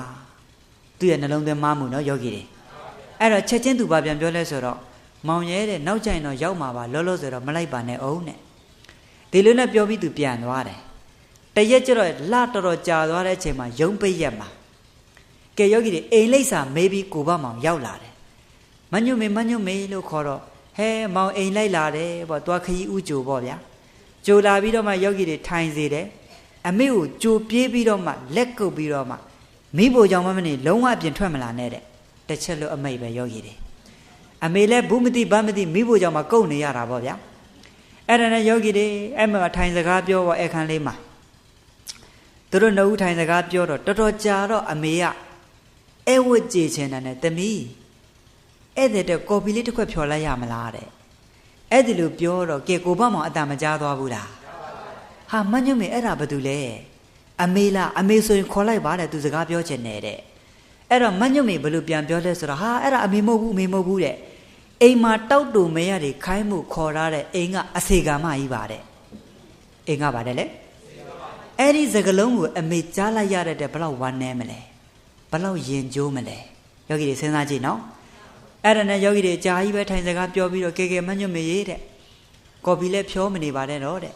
ဒီနေ့ညစာအပြင်မှာပဲစားရအောင်တဲ့အဲ့ဒီလိုပြောတော့ကဲကောင်းပြီပေါ့မညွတ်မေကအမေကိုနောက်ဆုံးပါစကားပြောသွားလဲဆိုတော့အမေကြီးဒေါခင်ကြီးတဲ့ကျမဒီနေ့ညစာအပြင်မှာပဲစားမယ်ကျမတို့တော့ဘာမှပူးမနေနဲ့ကိုယ့်အကိုချက်စားတဲ့အဲ့ဒါလေးပြောပြီးသွားလိုက်တယ်ကဲယောဂီတွေတကယ်သာတိတက်မယ်ဆိုလို့ရှိရင်ပြောပါတယ်အမေအတွက်ခောက်ဆွဲကြော်လေးတစ်ထုပ်လောက်ထမင်းကြော်လေးတစ်ထုပ်လောက်အပူယူလာမရနိုင်ဘူးလားအမေဘလောက်ဝမ်းသာမလဲနော်အခုတော့ပြောလိုက်တယ်ကိုယ့်အကိုချက်စားတယ်သူတို့အပြင်မှာစားခဲ့မယ်တဲ့အဲ့ဒါနဲ့မကြပါဘူးယောဂီတွေသူတို့ယုံမှရှိတယ်သူတို့ရဲ့မိတ်ဆွေတွေနဲ့အဲ့ဒီပတ်ဝန်းကျင်ပုဂ္ဂိုလ်တွေနဲ့ရုပ်တဲ့လက်မှတ်ထိုးမင်္ဂလာပွဲလေးကျင်းပသမီးမင်္ဂလာပွဲကိုအမေတီးခွင့်လည်းမရဘူးမင်္ဂလာပွဲတက်ခွင့်လည်းမရအောင်ဝမ်းနေဖို့မကောင်းဘူးလားပညာတတ်အောင်တော့အမေမှလေအကြော်ကြော်ရောင်းစားပြီးတော့မှသူများအိမ်မှာအိမ်ပေါ်အလုပ်လုပ်ပြီးတော့မှတင်ပေးလိုက်ရတာအခုတော့ပညာတတ်ကြီးလည်းဖြစ်သွားပြီကဲအိမ်တော်ရသားတွေကြသမီးမင်္ဂလာပွဲကိုတဆင့်ပြောလို့သာအမေသိရတယ်သမီးကိုယ်နဲ့ပြောလို့သိရတာမဟုတ်ဘူးနော်အဲ့ဒီမင်္ဂလာပွဲကိုအမေတက်ခွင့်လည်းမရှိဘူးအဲ့လိုနဲ့ယောဂီတွေအိမ်တော်ရသားတွေကြတော့မကြခင်မှာယောဂီတွေသူ့အမျိုးသားနောက်ကိုလိုက်သွားပေါ့အမေတော့ထုံးစံနဲ့ဘူးသူကျော်ရောင်းစားတဲ့ဘဝပဲအဲ့ဒီလိုနဲ့ယောဂီတွေတရက်ကျတော့အမေရှိကိုလာလဲတယ်အမေရှိကိုလာလဲတော့ယောဂီတွေမညွတ်မေကဘာပြောလဲဆိုတော့အမေတဲ့အမေဒီအကျော်ကျော်ရောင်းစားတဲ့အလုပ်တွေမလုပ်တော့ပါနဲ့တဲ့သမီးကမင်းကြော်တဲ့မင်းကြော်ရဲ့အမေကအကျော်ကျော်ရောင်းစားတဲ့နားချလို့မှမကောင်းဘူးတဲ့နားချလို့မှပါတယ်လေအဲ့ဒါနဲ့အမေကဘာပြန်ပြောလဲဆိုတော့သမီးရဲ့အမေမှလည်းဒါလေးလုတ်တတ်တာသမီးတဲ့ဒီအကျော်မှရောင်းစားအမေဘာနဲ့နေမှာလဲတဲ့ဒါတော့တော်တယ်လို့ပေါ့တဲ့ဒါတော့ပါတယ်လေအဲ့နဲ့အမေတော်စိတ်ဆင်းရဲသွားတယ်အဲ့နဲ့သမီးအမေမျက်နှာကြည့်စမ်းပါဦးတဲ့ကြည့်တယ်ကောင်းပြီသမီးအမေပါလားအမေတော်တယ်လို့ပဲနေတော့မယ်သမီးပြန်တော့တဲ့အဲ့နဲ့သမီးပြန်ချလာတယ်ပြန်လာတော့သူ့ကိုယ်သူလမ်းမှာစဉ်းစားတယ်ဒီနေ့ကအမေကိုပြောလိုက်တဲ့စကားလုံးကပြင်းထန်သွားသလားဟာမပြင်းထန်ဘူးပြောရမယ်တဲ့မင်းကြော်ရဲ့အမေကအကြော်ကြော်ရောင်းဆောင်နားချလို့မှမကောင်းဘူးတဲ့ကိုကြော်လေးကိုတတ်လို့ပေါ့နော်အဲ့ဒီလိုနဲ့ယောဂီတွေပြန်ပြီးမကြောက်ဘူး၄ရက်လောက်ကြာတော့အမေတတိယလို့မညွတ်မေအိမ်လာလဲတယ်လာလဲတော့အမေကိုမတွေ့တော့ဘူးမရှိတော့နည်းနည်းစိတ်ကထိတ်သွားတာပေါ့ဗျာအဲ့ဒါအမေပဲများသွားတယ်လေပေါ့ဟိုဘက်ဒီဘက်ရှာလဲမတွေ့ဘူးဘေးမှာရေထမ်းရောင်းစားတဲ့ကလားလေးကအမေရေးသွားတဲ့စာလေးကိုလာပေးရှာတယ်ကဲမညွတ်မေတဲ့မညွတ်မေရဲ့အမေရေးသွားတဲ့စာလေးကြည့်ပါတဲ့အမေခမလေးယောဂီတမီးကိုတော့ပညာတက်ကလေးဖြစ်အောင်ဂရုစိုက်ရှာတယ်နော်သူကိုနိုင်တော့စာလေးရေးတာတပ်ပုံတော့မအောင်မရေးနိုင်ရှာအောင်အဲ့မှာအမေရေးထားတဲ့စာလေးကိုဖောက်ပလိုက်တဲ့တမီးညွတ်မေတဲ့အမေသဘောပေါက်သွားပါပြီတမီးရဲ့တဲ့ကိုမွေးတဲ့တမီးဆိုတော့သဘောပေါက်တာပါတမီးတဲ့ငါသမီးကအမေကိုအမေလို့ခေါ်ရမှာရှက်နေတယ်အဲ့တော့ငါသမီးလေးအရှက်မရစေဖို့အမေရှောင်ပေးပါမယ်ကွယ်တဲ့ငါသမီးလိမ့်လိမ့်ပါနေတော့တဲ့ငါသမီးဂုံတိတ်ကမထိခိုက်ဖို့တဲ့အမေရှောင်ပေးမယ်အဝေးကနေပဲနေပါမယ်သမီးရဲ့အဲ့ဒါလေးရေးထားတဲ့စာက အဲ့ဒီစာလေးကိုဖတ်ပြီးတော့မျက်ရည်ပေါက်ပေါက်ကြတယ်ဗျကလေးမလေးကမားသွားပြီငါရဲ့လှုပ်ရက်တွေလွန်သွားပြီဗောအခုကြမှာအဲ့ဒါနဲ့အမေအိတ်တဲ့အိတ်ခမ်းလေးကိုသွားချိတ်ထားတဲ့ပရိလေးကိုပွေးပိုက်ပြီးတော့မှငါရဲ့လှုပ်ရက်တွေမားသွားပြီလို့အယံဝမ်းနဲ့ပူဆွေးသွားတယ်အဲ့နဲ့ချက်ချင်းပဲသူ့ရဲ့လင်သားလှုပ်တဲ့ကိုဘမောင်ပွင့်ပွင့်လင်းလင်းပြောပြတယ်အမေရင်းကိုစော်ကားမိတဲ့အကြောင်းအယံကိုမားသွားတဲ့အကြောင်းတွေပြောတော့ကဲမညွတ်မေတဲ့ဘာမှစိတ်တော့ကမဖြစ်ပါနဲ့တဲ့အဲ့တော့အခုလိုဖြစ်သွားတဲ့ကိစ္စတွေဟာဒါပြီးသွားပါပြီဒီအမားကိုမားသိရင်ဒါမင်္ဂလာတစ်ပါးပဲတဲ့ကဲအမေကိုရွာမှာသွားခေါ်ရအောင်နဲ့တော့ခေါ်မယ်ဆိုပြီးချက်ချင်းကားလေးထုတ်ပြီးရွာကိုလိုက်သွားတယ်စိတ်ထဲမှာတော့မညွတ်မေတွေးတာပေါ့အမေကိုဘယ်လိုဂရုစိုက်မယ်ဘယ်လိုပြုစုလုပ်ကြွေးမယ်အဲ့လိုနဲ့တလန်းလုံးသူတွေးလာတာရွာရောက်တော့ကဲယောဂီတွေသူတို့အိမ်ဟောင်းလေးကိုရောက်တယ်တကားလေးကိုလှက်ကြည့်လိုက်တော့အမေကခွေလေးအိတ်နေတာပေါ့ဗျာအဲ့ဒါနဲ့အားရပါရအမေကိုသွားပွေးပိုက်ပြီးတော့မှအမေသမီးပြန်လာပြီပေါ့အဲ့ချိန်မှာအမေဟာငါသမီးပြန်လာပြီလားတဲ့သမီးလိမ့်လိမ့်ပါနေတော့ဒီစကလုံးတစ်လုံးလေးမာပြီးတာနဲ့ဇက်ကလေးကျိုးသွားတယ်ဆုံးသွားရှာတယ်ယောဂီတွေအဲ့ချိန်မှာအမေကိုအားရပါရဖက်ပြီးတောင်းပါနဲ့ယောဂီတွေအဲ့တော့နောင်လာနောက်သားတွေသူ့လိုမဖြစ်ဖို့ဆိုပြီးမှပြန်လဲပြီးမှလူငယ်လေးတွေနဲ့စုံတိုင်းမညွတ်မေတယောက်ကဒီလိုပြောလို့ရှိတယ်ကဲလောကမှာဒီလိုပုံကိုယ်တွေမရှိကြဘူးလားတဟင်းသရမှာတကယ်ဖြစ်ခဲ့တာနော်ကဲဆယ်တန်းကျောင်းသူတွေပါရင်ပါလိမ့်မယ်9တန်းမှာလား10တန်းမှာလား10တန်းမှာနော်အဲ့လိုဆိုတော့ယောဂီတွေလောကမှာဒါမျိုးပုံကိုယ်တွေမရှိဘူးလားကိုယ့်ရဲ့မိဘတွေကိုလေစော်ကားမော်ကားလောက်တာတွေလေတချို့လဲမိဘတွေအိုဇာတာမကောင်းရှာဘူးဗျအိုဇာတာမကောင်းတာသမီးအိမ်တက်နေတဲ့မိဘတွေမရှိဘူးလားသားအိမ်တက်နေတဲ့မိဘကမရှိဘူးလားသားအိမ်တက်နေတော့ချွေးမနဲ့အစင်တချို့မပြေတာတွေလည်းရှိကောင်းရှိမယ်လေသမီးအိမ်တက်နေတော့ယောဂီတွေတမက်နဲ့အစင်ပြေတယ်သမီးနဲ့အစင်မပြေတာလည်းရှိပြန်တယ်ဗျမရှိဘူးလားကဲအိုဇာတာကမကောင်းတော့ကိုယ့်ရဲ့သားသမီးတွေရှိကိုလေယောဂီတွေအာကိုတကြီးနဲ့လာနေရှာတယ်အဲ့ဒီလိုလာနေတော့ကဲယောဂီတွေသမီးလောက်တဲ့ပုဂ္ဂိုလ်ကကိုယ့်အမေရင်းကိုတော့မှမတည်တော့တာတွေမရှိဘူးလားတချို့ယောဂီတွေကိုယ့်သမီးအိမ်တက်နေတော့အဲ့သမီးလောက်တဲ့ပုဂ္ဂိုလ်ကသူ့လင်နာအတွက်9ကြော်လေးကြောင်ရင်ထဲမှာထည့်ထားသူ့သားတွေကဘယ်ချိန်လိုက်စားသွားမှမသိလိုက်ဘူးအဲ့တော့အမေကိုတခိုးရိုးတယ်အမေကြောင်ရင်ထဲက9ကြော်အမေစားတယ်မလားတဲ့ဟဲ့သမီးရဲ့အမေမသိပါဘူးကွယ်ကဲယောဂီတွေအမေဘာမှမသိရှာဘူးစားသွားတာကသူ့သားတွေစားသွားတာအခုတော့အမေကိုသူဘာလုပ်တာလဲတခိုးရိုးတာဘာလုပ်တာလဲယောဂီတွေလောကမှာဒါမျိုးတွေမရှိဘူးလားကဲယောဂီတွေတချို့လည်းပဲယောဂီတွေအဖေလုပ်တဲ့ပုဂ္ဂိုလ်ကတားရင်တက်နေတားကတနေကုန်အလုပ်ထဲသွားကဲယောဂီတွေချွေးမလုပ်တဲ့ပုဂ္ဂိုလ်ကကဲခိုင်းမိပဲအလုပ်တွေကိုပြောင်းစာဆင်းရမယ်မြက်သွားရှာရမယ်အသက်ရွယ်ကြီးတဲ့အဖေခမလေးနေပူကျဲတဲ့ကြီးမှာမြက်တွေရိပ်ရကောက်ရိုးတွေဆင်းရနွားစာတွေဆင်းရပြောင်းစာလေးမဆင်းရအောင်လားယောဂီတွေအဲ့ဒီလိုလှုပ်တော့ဟာတခါကြီးအသက်ကြီးပါပြီဗျာတရားနှလုံးသွင်းခြင်းရပါပြီတရားလေးနှလုံးသွင်းမှာပေါ့ဆိုတော့ရှင်ဗျာတပည့်တော်ဒီအလုံးမှမလုပ်ရင်တပည့်တော်အိမ်မှာထမင်းလေးတနတ်စားဖို့တပည့်တော်မလွယ်ဘူးတဲ့လောကမှာဒါမျိုးပုဂ္ဂိုလ်တွေမရှိဘူးလားအိုဇာတာကောင်းလို့လားမကောင်းလို့လားကဲယောဂီတို့သားသမီးလုပ်တဲ့ပုဂ္ဂိုလ်တွေဘာပဲပြောကိုယ့်ရဲ့မိဘတွေကိုဘာလေးစားရဘာလေးဝတ်ရအမေကိုတရိယာပါအဖေကိုတရိယာပါမကောင်းလားယောဂီတွေအဲ့တော့ယောဂီတွေနောက်ဆုံးဦးဇင်းတို့ပြောမယ်ဗျာတချို့အမေရှိတယ်အဖေမရှိဘူးတချို့လည်းအဖေရှိတယ်အမေမရှိဘူးလောကမှာဒါမျိုးတွေမရှိဘူးလားကဲယောဂီတွေတချို့ကလည်းပဲယောဂီတွေအဖေလုပ်တဲ့ပုဂ္ဂိုလ်ကနောက်အိမ်တော်ပြုတ်သွားတာလည်းမကြုံနိုင်ဘူးလားအဲ့ချိန်မှာမိတွေနဲ့သားသမီးတွေနဲ့အဆင်ပြေတာလားမပြေတာလားတချို့အမေကလည်းနောက်အိမ်တော်ပြုတ်တော့ဖထွေးနဲ့သားသမီးတွေနဲ့အဆင်ပြေတာလားမပြေတာလားလောကမှာမပြေတာမများဘူးလားအဲ့တော့ယောဂီတို့ဒီတစ်ခါဒီလိုနှလုံးသွင်းပေးပေါ့ဦးစင်းကြံပြုတ်ချင်တာကကဲကို့အဖေကနောက်အိမ်တော်ပြုတ်သွားရင်နောက်အိမ်တော်ပြုတ်သွားတဲ့အမေကကိုယ့်ရဲ့ဘာဖြစ်သွားတာလဲမိတွေမဟုတ်ဘူးလားအဲ့ဒီမိတွေကိုယောဂီတို့စဉ်းစားပေးရမှာကအများစုကမိတွေဆိုရင်မကြည်တော့ဘူးလေမကျင်တတ်တော့ဘူးလေအဲ့တော့ဒီညမှာစဉ်းစားရမှာကဩဘာပဲပြောတို့အဖေကိုတို့ကအလုပ်တစ်ဖက်နဲ့အနိကမပြုစုနိုင်ဘူးအဖေကနောက်ရင်တော့ပြုတ်သွားသူတို့တဦးနဲ့တူဆေးပေးမိယူရတယ်ဘာပဲပြောတဦးနဲ့တူဂယုစိုက်တာလေးတွေရတယ်ကဲတဦးနဲ့တူကျမ်းမာရေးမကောင်းလို့ရှိရင်ကဲမိတွေကအဖေကိုဂယုစိုက်မယ်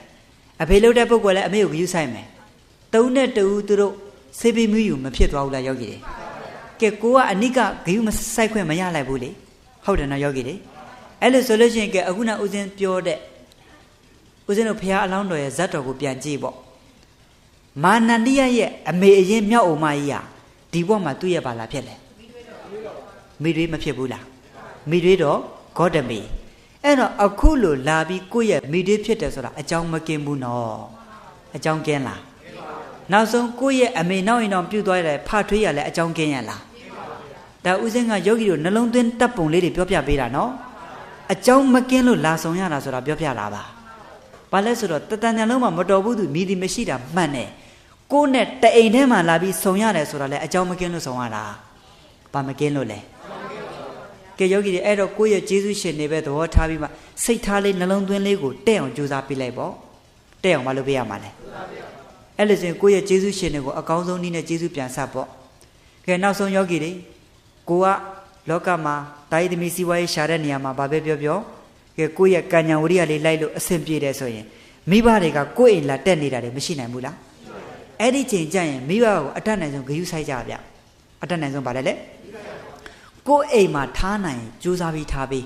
ကိုယ့်အိမ်မှာမထားနိုင်ရင်မိဘတွေသူ့အိမ်နဲ့နေနေတယ်ဆိုရင်မကြသွားပြီးတော့မှအမေဖေတွေကိုဂရုစိုက်ပေးမကောင်းဘူးလားကိုရလာလို့ရှာဖွေလို့ငွေကြေးလေးတွေရလာရင်ကိုသုံးဖို့လဲထားမယ်မိဘတွေကိုလည်းပဲအတတ်နိုင်ဆုံးကြော့မယ်ပေါ့မကောင်းလားယောဂီတွေအဲ့ဒီလိုယောဂီတွေမိဘကိုသာဂရုစိုက်ပါတသက်လုံးမဆင်းရဲဘူးဗျဆင်းရဲပါမလားဦးဇင်းတို့တောင်ကြီးမြို့မှာဒကမကြီးဒေါ်ရွှေဦးဆိုတာရှိတယ်အဲ့ဒီဒေါ်ရွှေဦးမှာသားလေးတယောက်ဖွားမယ်တူဒီတော်သားပေါ့အမျိုးသားလုပ်တဲ့ပုဂ္ဂိုလ်တော့ကွယ်လွန်သွားတယ်ဒါပေမဲ့ဒကမကြီးကအကျိုးပေးတာကောင်းတယ်အယမ်းချမ်းသာတယ်သားကလည်းပဲအယမ်းလိမ်ပါတယ်အဲ့ဒီသားလုပ်တဲ့ပုဂ္ဂိုလ်အခုတော့အသက်45-50နီးပြီပေါ့ဗျာသားကအဲ့တော့ယောဂီတွေဒီသားလေးကဘလောက်ထိအမေကိုဂရုစိုက်လဲဆိုတော့စီးပွားရေးရှာတယ်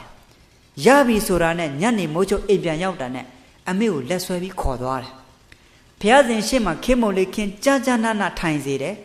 အမေရဲ့ခြေထောက်ကိုသူ့နဖူးနဲ့အာရပါရတိုက်တယ်တိုက်ပြီးအမေဒါအမေသုံးဖို့ဒါအမေလူဖို့တဲ့အဲ့ဒီလိုပေးပြီးအာရပါရဥတိုက်တယ်အဲ့ဒီလိုဂယုစိုက်တဲ့ဒီသားလေးဟာလည်းပဲအယံစီးပွားရေးကလည်းတိုးတက်တယ်အယံချမ်းသာတာပဲယောဂီတွေအမေကလည်းအကြီးကျယ်အကောင်းမှုကုသိုလ်တွေပြုနိုင်တယ်နော်ယောဂီတွေတန်ခါယာနဲ့ချေသူကောင်းမှုကုသိုလ်တွေပြုနိုင်တယ်ကဲယောဂီတွေတခါဆိုလို့ရှိရင်ဦးဇင်းယဟန်တဝါပဲရှိသေးတယ်ဝင်မမရရပေါ့2000ခုနှစ်ကနဲ့တူပါတယ်သူဟာဆရော်ကြီးတွေကိုကန်ထတ်ချင်တာထတ်ချင်တဲ့ဆရော်ကြီးတွေကတိပိဋကဆရော်ကြီးတွေပိဋကသုံးပုံဆောင်တဲ့ဆရော်ကြီးတွေ၅ပါးပက်တယ်ဦးဇင်းတို့ကျောင်းတိုင်မှာပဲအေးစီစာတင်တိုက်မှာအဲ့ဒီဆရော်ကြီးတွေကိုပက်အဲ့နေခံရှိတဲ့ဆရော်ကြီးတွေကိုကြာနာပက်ပြီးတော့မှအကြီးကျယ်ကန်ထတ်အလူမင်္ဂလာလုပ်တယ်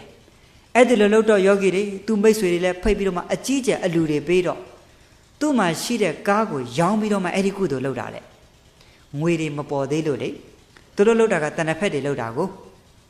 းဇင်းတို့ရှမ်းပြည်ကတဏ္ဍဖက်အားကြီးလုပ်တယ်ယောဂီတွေတဏ္ဍဖက်ဆိုတာသိတယ်မလားဗျနော်ဆေးလိပ်ဖက်ကျန်းနေလုပ်တဲ့ဥစ္စာတွေလေဖက်ကျန်းကြီးတွေပေါ့အဲ့ဒါလုပ်တဲ့ဥစ္စာတဏ္ဍဖက်ပင်နေစိုက်တယ်အဲ့တော့ငွေမပေါ်သေးလို့တဲ့ကားကိုရောင်းပြီးတော့မှအဲ့ဒီခက်ကယောဂီတွေ Mark 2 တစည်းကို3,500လောက်တန်တယ်ဗျဒီခက်တာဈေးတွေကအခုထိုးကျသွားလို့လေအဲ့တော့3,500တန်တဲ့ကားကြီးကိုရောင်းပြီးတော့မှအဲ့ဒီအလူကြီးကိုအကြီးကျယ်ကျင်းပါတယ်ဒီဒကမကြီးကအလူကိုတားလောက်တာပဲဒကာကြီးဒကမကြီးတွေအဲ့တော့သားကလည်းလိမ်မာလိုက်တာကဲယောဂီတွေအမေကိုဂယုမဆိုင်ဘူးလားအဲ့တော့ယောဂီတို့ကိုယ့်ရဲ့အမေတွေရှိရင်အဖေတွေရှိရင်ဥတိုက်ပါမိဘတွေကိုလှုပ်ကြွေးပါနော်ဒကာကြီးတွေနေနဲ့အမေရှိရင်အမေထမိန်လျှော်မရဘူးလားငရဲကြီးတယ်ဆိုတာရှိပါမလားမရှိပါဘူးယောဂီတွေငရဲမကြီးပါဘူးဗျကြီးပါမလားရှေးတုန်းကဦးဇင်းတို့မြန်မာပြည်မှာမင်းနေစစ်တိုက်ထွက်တော့မယ်ဆိုရင်အမေထမိန်စလေးကိုသူတို့နှတောင်းမှာခြေပြီးတော့မှစစ်တိုက်ထွက်တယ်ကြည်မတိုးဘူးတဲ့ယောဂီတွေကြည်တိုးရလားတခြားလားမိဘရဲ့မြတ်တာကြောက်လားအဲ့လို့ဆိုဒကာကြီးများဒကမကြီးများဒကာကြီးတွေလည်းကိုယ့်ရဲ့အမေထမိန်လျှော်လို့ရတယ်အဖေပစိုးလျှော်လို့မရဘူးလားကဲအမေနဲ့ဖေကိုကြာကြာနာနာဂယုစိုက်ပေါ့ဗျာဘုန်းကြီးများဆွန့်ကတ်တော့ယောဂီတွေဘေးကနေရက်တောင်လေးတွေနဲ့ကဲယောဂီတွေဟွာလေးထည့်ပြီးဒီရလေးထည့်ပြီးမလုပ်ဘူးလားမိဘတွေလည်းကြာကြာနာနာအဲ့ဒီလိုဂယုဆိုင်ရင်မရနိုင်ဘူးလားရပါတယ်မိဘတွေစားပြီးမှကိုစားပေါ့မကောင်းလားယောဂီတွေအဲ့တော့အမေကိုတန်ဖိုးထားကြည့်စမ်းပါအဖေကိုတန်ဖိုးထားကြည့်စမ်းပါယောဂီတွေလောကီမှာထိတ်တန်းငတ်ဖြစ်မယ်လောကုတ္တရာရေးမှာလည်းတရားထုတရားမြတ်လွယ်လင့်တကူရမယ်ဗျတရားထုတရားမြတ်ပါတယ်လေအဲ့တော့ဦးဇင်းတို့မြန်မာပြည်မှာတကယ်ပညာတတ်ဆရာကြီးတွေဟာသူတို့မိဘတွေကိုအနိကပြုစုသွားကြတယ်ဗျ ဦးဇင်းနည်းနည်းလေးပြန်ထိုင်မယ်နော်ဂျာတော့ညောင်းပြီအဲ့တော့ယောဂီတွေအဲ့ဒီလိုဆိုတော့ယောဂီတို့ဘယ်လိုလေးဖြစ်တယ်လဲဆိုတော့မြန်မာပြည်မှာရှိတဲ့ဆရာကြီးတွေပညာတတ်ဆရာကြီးတွေကြည့်ပေါ့တိပိဋကဆရာတော်မင်းကွန်းဆရာတော်ကြီးမကြဘူးလားအဲ့ဒီဆရာတော်ကြီးကကိစ္စရှိလို့ရန်ကုန်ရောက်ပြီဆိုလို့ရှိရင်တရင်သုံးတာတော့ကဘာအေးမှာပေါ့လေအဲ့တော့ဆရာတော်ကြီးကဘာလုပ်လေးရှိလဲဆိုတော့ကပ္ပိယတယောက်ကိုခေါ်ပြီးတော့မှချက်ချင်းဘိုးကျုပ်ဈေးထဲသွားပြီးတော့မှအမေဖို့ပါတိတ်ထမိန်သွားဝယ်တယ်တဲ့ဘယ်သူဖို့လဲအမေကိုဂယုမဆိုင်ဘူးလားပိဋကသုံးပုံဆောင်တဲ့ဆရာတော်ကြီးတော်ယောဂီတွေကဲယောဂီတွေသူရန်ကုန်ကနေပြန်ပြီဆိုလို့ရှိရင်အမေအတွက်တဏ္ဍခါတုံးတွေပါမယ်ထမိန်လေးတွေပါမယ်အမေဖို့စားပွဲကိတ်ကလေးတွေပါမယ်မကောင်းလားယောဂီတွေဘယ်သူကိုဂယုဆိုင်တာလဲအဲ့လိုနဲ့ဦးဇင်းတို့ယောတိပိဋကဆရာတော်တို့အမေကိုဂယုဆိုင်တယ်ဗျာတဘောသာသနာကျမ်းပြုဆရာတော်ဥဂောတိတအမေကိုဂယုဆိုင်တယ်ဗျာနောက်ဆုံးဦးဇင်းရဲ့ဆရာသမားအေးစီဒီဆရာတော်သူ့ရဲ့ဖခင်ကြီးကိုကျောင်းမှာနှစ်ပေါင်း30 40လောက်ဂယုဆိုင်သွားတာနောက်ယောဂီတွေအဲ့ဒီလိုနဲ့ယောဂီတွေဆေးဝါးကိုအတတ်နိုင်ဆုံးကုသပေးတယ်နောက်ဆုံးဆေးရုံတက်အသေးအံဖြစ်နေခြင်းမှာဦးဇင်းနဲ့ဆရာတော်ကြီးနဲ့သွားပရိတ်တွေရွတ်ပေးဦးဇင်းကဝိပဿနာတရားဟောပေးအဲ့ဒါကိုဆရာတော်ကြီးကဝိပဿနာဦးဇင်းဟောတဲ့တရားကိုသူ့ပအိုးလိုဘာသာပြန်ပြီးမှအဖေကိုပြန်ပြောပေးတယ်ကဲယောဂီတွေတကယ်စတတ်ပြတဲ့ဆရာတော်ကြီးနော်အဲ့တော့တကယ်ဆိုဝိပဿနာတရား तू ဟောရင်မရဘူးလားရတာပဲဒါပေမဲ့သူ့တစ်ပည့်လေးဟောတဲ့တရားကိုတန်ဖိုးထားတာပြောတာပါဦးဇင်းကသူ့ရဲ့တစ်ပည့်ပဲတစ်ပည့်လေးဟောနေတဲ့တရားကို तू ကဘာသာပြန်ပြီးအဖေကိုပြန်ပြီးကျေးဇူးဆက်တာကဲယောဂီဆရာသမားတွေကသိကျင်ညိုဖို့ကောင်းတယ်နော်အဲ့ဒါကြောင့်ယောဂီတွေပြေးသွားတဲ့အိုးဆိုတာလေခတ်သေးလားမခတ်တော့ဘူးသိကျင်ညိုဖို့ကောင်းတယ်ဗျာနော်ယောဂီတွေအဲ့တော့ယောဂီတို့ဦးဇင်းတို့တချို့ဆရာတော်တွေဦးဇင်းတို့မြင်းချာမှာရှိပါတယ်စာသင်တိုက်တိုက်မှာအဲ့တော့အဲ့စာသင်တိုက်မှာအကြီးဆုံးအကိုကြီးကကျောင်းနိုင်ဆရာတော်ဖြစ်နေတယ်အလတ်တပါးကတိုက်ဥဆရာတော်အငယ်ဆုံးကတိုက်ချက်ဆရာတော်အဲ့တော့စာသင်တိုက်တန်ဃာတွေအုပ်ချုပ်တယ်အမေကအသက်60ကျော်ပြီကျောင်းမှာပဲထားတယ်သူတို့ရဲ့မောင်နှမတွေချမ်းသာတယ်လုံးဝမပေးဘူးကျောင်းမှာပဲဂိူးဆိုင်တယ်အဲ့ဒီအမေအိုကြီးကိုပြုစုတယ်အကြီးဆုံးဖြစ်တဲ့ကျောင်းနိုင်ဆရာတော်ကြီးကမကြတရားလေးတွေဟောပေးလို့တိုက်ဥဆရာတော်ကျတော့ယောဂီတွေအမေကိုထမင်းလေးခွန့်ကျွေးလို့ကဲအငယ်ဆုံးလို့တဲ့တိုက်ချက်ဆရာတော်ကအမေရဲ့အဝတ်စားလေးတွေကိုကြာနာနာအမွေခဲလေးတွေနဲ့လျှော်တယ်အဲ့ဒီခြောက်သွားတဲ့အဝတ်စားလေးကိုကြာနာနာမီဝိုထိုးအမေကိုဂယုဆိုင်တဏ္ဍခါလေးတွေလိမ့်ပေးမကောင်းလားယောဂီတွေဟာတန်ဖိုးမဖြစ်နိုင်ဘူးဗျာနော်ယောဂီတွေရတဲ့ဘဝကြီးကိုတန်ဖိုးရှိအသုံးချသွားတာဆရာတော်ကြီးတွေလေတစ်ဖက်မှာလည်းသူတို့ဆိုင်ရာပရိယတ္တိတွေဆန်းဆောင်လို့ကိုယ့်ရဲ့မိဘကိုလည်းမလင်ဟင်းစေရအောင်ဂယုဆိုင်လိုက်တာဂယုမဆိုင်ဘူးလားအဲ့လိုဆိုယောဂီတို့ဦးဇင်းတို့အဲ့ဒီနီးလေးတွေမေးပြီးတော့မှကိုယ့်ရဲ့ကျေးဇူးရှင်တွေကိုကျေးဇူးဆက်ရိုက်မကောင်းဘူးလားကဲမြန်မာပြည်မှာနာမည်ကြီးတဲ့ဒရိုက်တာဥဒုခရေမကြဘူးလားအဲ့ဒီဥဒုခရငယ်ငယ်တော့အရန်ချမ်းသာတာနော်အရန်ဘာဖြစ်တာလဲကဲယောဂီတွေချမ်းသာတဲ့ဥဒုခကြီးတရက်ကျတော့သူ့ရဲ့အဖေနောက်အိမ်တော်ပြုတ်သွားတယ်နောက်အိမ်တော်ပြုတ်တော့စီးပွားရေးချုံကျသွားတော့နောက်ဆုံးသူကစာရေးဆရာဝါသနာပါတာကို16နှစ်သားမှအိမ်တော်ရဲ့သားကြသူ့ရဲ့ဇနီးနဲ့ရောက်ခမနဲ့လည်းအဆင်မပြေဘူးမပြေတော့သူ့ဇနီးကိုမိဘတွေရှမ်းအရက်ကိုပြန်ပို့အဲ့ဒါနဲ့သူကကြိုက်လက်မြို့ကနေရန်ကုန်မြို့တော်ကိုသွားပြီးစီးပွားရေးရှာတယ်သူရှာမှာကတော့စာရေးဆရာလောကကိုထိုးပေါက်တာပေါ့ဗျာအဲ့ဒီလိုစာရေးဆရာလောကကိုထိုးပေါက်တော့အစင်းတော့မပြေဘူးဗျာနာမည်မရှိဘူးပေါ့လေအဲ့ဒီလိုနာမည်မရှိတဲ့ဥဒုခကြီးဟာနေရတာကသူများအိမ်မှာဖြာတစ်ချက်ခေါင်းဝန်းတစ်လုံးနဲ့ထမင်းတော့လာပေးနဲ့အကျွေးစနစ်နဲ့စားတယ်တရက်ကျတော့ယောဂီတွေနှစ်ရှိပါပြီအမေဝကြီးကိုပြစ်ထားရတာအစင်မပြေဘူးလေတကြက်မှမထောက်ပတ်နိုင်ဘူးဘယ်ထောက်ပတ်နိုင်မလဲကိုဝမ်းရည်တော့မနဲ့လုံးပန်းနေရတဲ့ဘဝတရက်ကျတော့ထမင်းဆန်ကိုသွားမှာအဲ့တော့လမ်းမေးမှာတချင်းလေးပေါ့ဗျာဓမ္မတေးပေါ့အဲ့ဒီဓမ္မတေးကဘာလဲဆိုတော့ဗိမိတာရနဲ့ပတ်သက်တဲ့အကြောင်းအရာအဇရတမင်းသားကြီးဟာဗိမိတာရမင်းကိုဘယ်လိုလှုပ်ကြံလိုက်တယ်ဆိုတဲ့အဲ့ဒါလေးကိုပြန်ပြီးမှတေးအဖြစ်နဲ့ဆိုထားတာပေါ့ဗျာအဲ့ဒါလေးကိုသူကြားလိုက်ရတော့ဟာမိုက်လိုက်တဲ့အဇရတကိုကျေးဇူးရှင်ကိုပြစ်မှားတယ်ဆိုပြီးတော့မှအဲ့ဒါနဲ့အဲ့ဒါလေးကိုသူတတိယတော့ညစာသူမစားချင်တော့ဝမ်းနေပြီးမိဘကိုတတိယလုံးတော့လေအဲ့ဒီသူထမင်းဆိုင်ကနေချက်ချင်းပြန်သွားတယ်ညလည်းတညလုံးအိမ်မပြောဘူးဟိုလိတ်ဒီလိတ်အမေကိုတတိယလုံးလို့ဩအမေကိုငါပြစ်ထားလိုက်တာနှစ်နှစ်ကျော်သွားပြီတကြက်မှလည်းမထောက်ပံ့နိုင်ဘူး အမေကသူများရဲ့အိမ်နောက်ဖေးမှာအဖြေလေးထိုးပြီးနေရတဲ့ဘဝလေဆင်းရဲတာကိုယောဂီတွေအဲ့ဒါနဲ့တရက်ကျတော့သတင်းစာလေးထဲမှာဗာလေးဖတ်ရလဲဆိုတော့ကြိုက်လက်မြို့မှာရှင်အပား100ကျော်ရှင်ပြုရဟန်းခံရှိတယ်ဟာတာဝမ်းသာသွားတယ်ငါမြို့မှာဒုံလုံးမရဟန်းခံလေးရှိတယ်ငါသွားဝတ်မယ်ရအောင်ဝတ်မယ်ဆိုပြီးတော့မ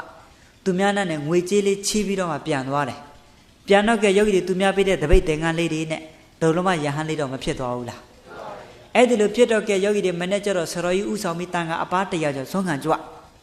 အဲ့ဒီလိုကြွတော့သူ့အိမ်ပေါ့ဗျာအမေအိမ်ရဲ့အရှိလဲရောက်ရေ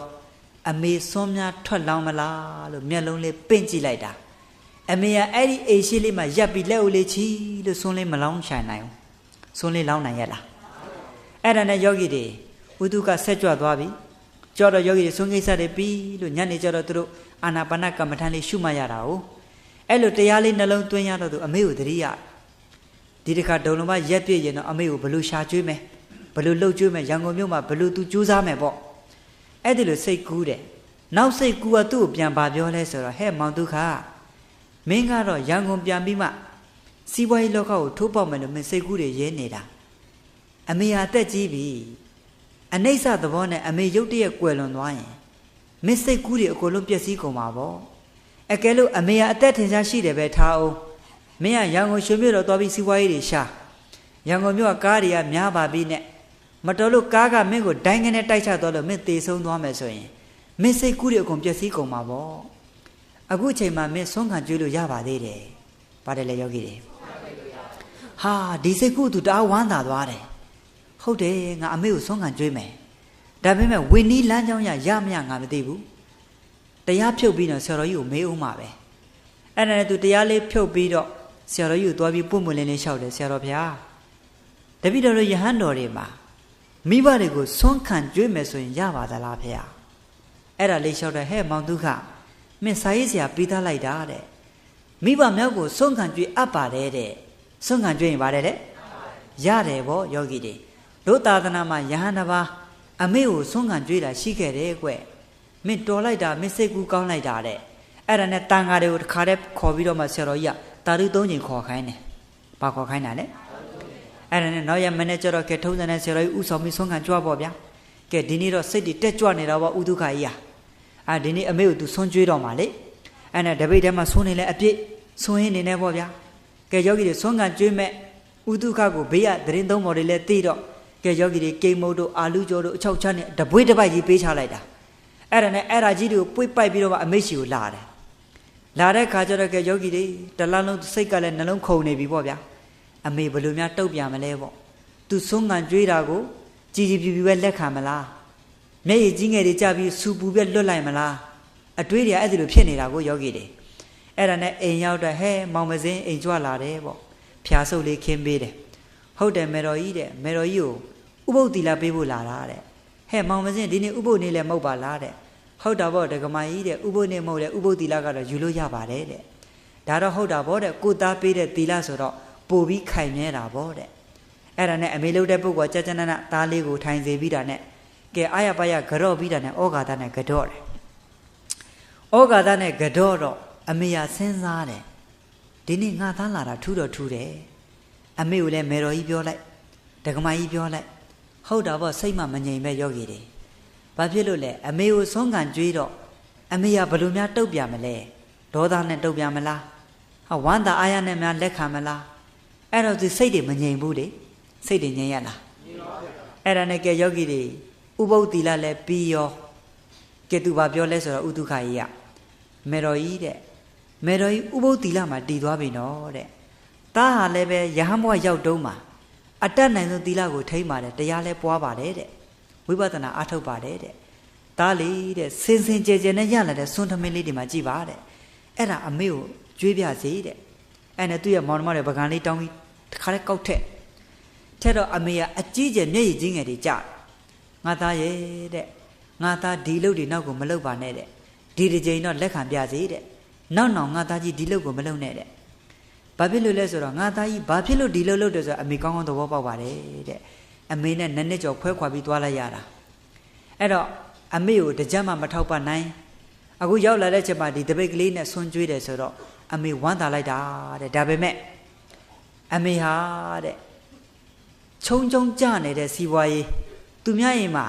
သူများရဲ့နောက်ဖေးမှာအဖြေလေးချပြီးတော့မှနေနေရတဲ့ဘဝငါသားလေးကိုဆွန်းလေးတစွန်းလောင်းချင်တယ်အပား100ကျော်မှငါသားအလှည့်ရောက်တော့အဲ့ဒီလောက်ထိအမေမှာလောင်းနိုင်ဖို့ဆွမ်းအားမရှိဘူးတဲ့အဲ့တော့ငါသားကိုဆွန်းလောင်းချင်တော့မလောင်းနိုင်တဲ့ဘဝအဲ့တော့သူစင်းရဲ့ဘဝရောက်နေတဲ့အချိန်မှာငါသားကဆွမ်းခံကြွေးတယ်တစ်ချိန်လုံးကအမေတို့ချမ်းသာတဲ့အချိန်မျိုးမှာလည်းမျိုးသားငါသားဒီဆွမ်းကိုခံကြွေးတာနဲ့ကြုံရင်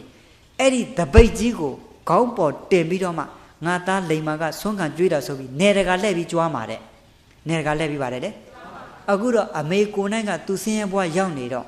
ငါသားကြီးဆွမ်းခံကြွေးတယ်ဆိုတော့အမေလေးရှက်လိုက်တာတဲ့နတ်ယောဂီတွေ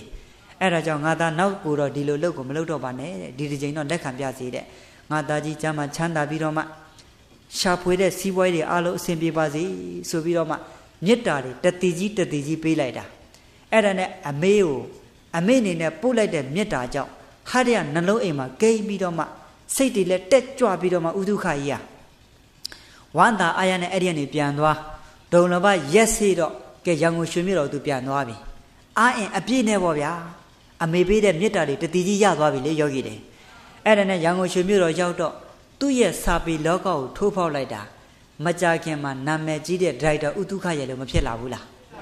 အဲ့ဒါတခြားကြောင့်လားမိခင်ရဲ့မေတ္တာကြောင့်လား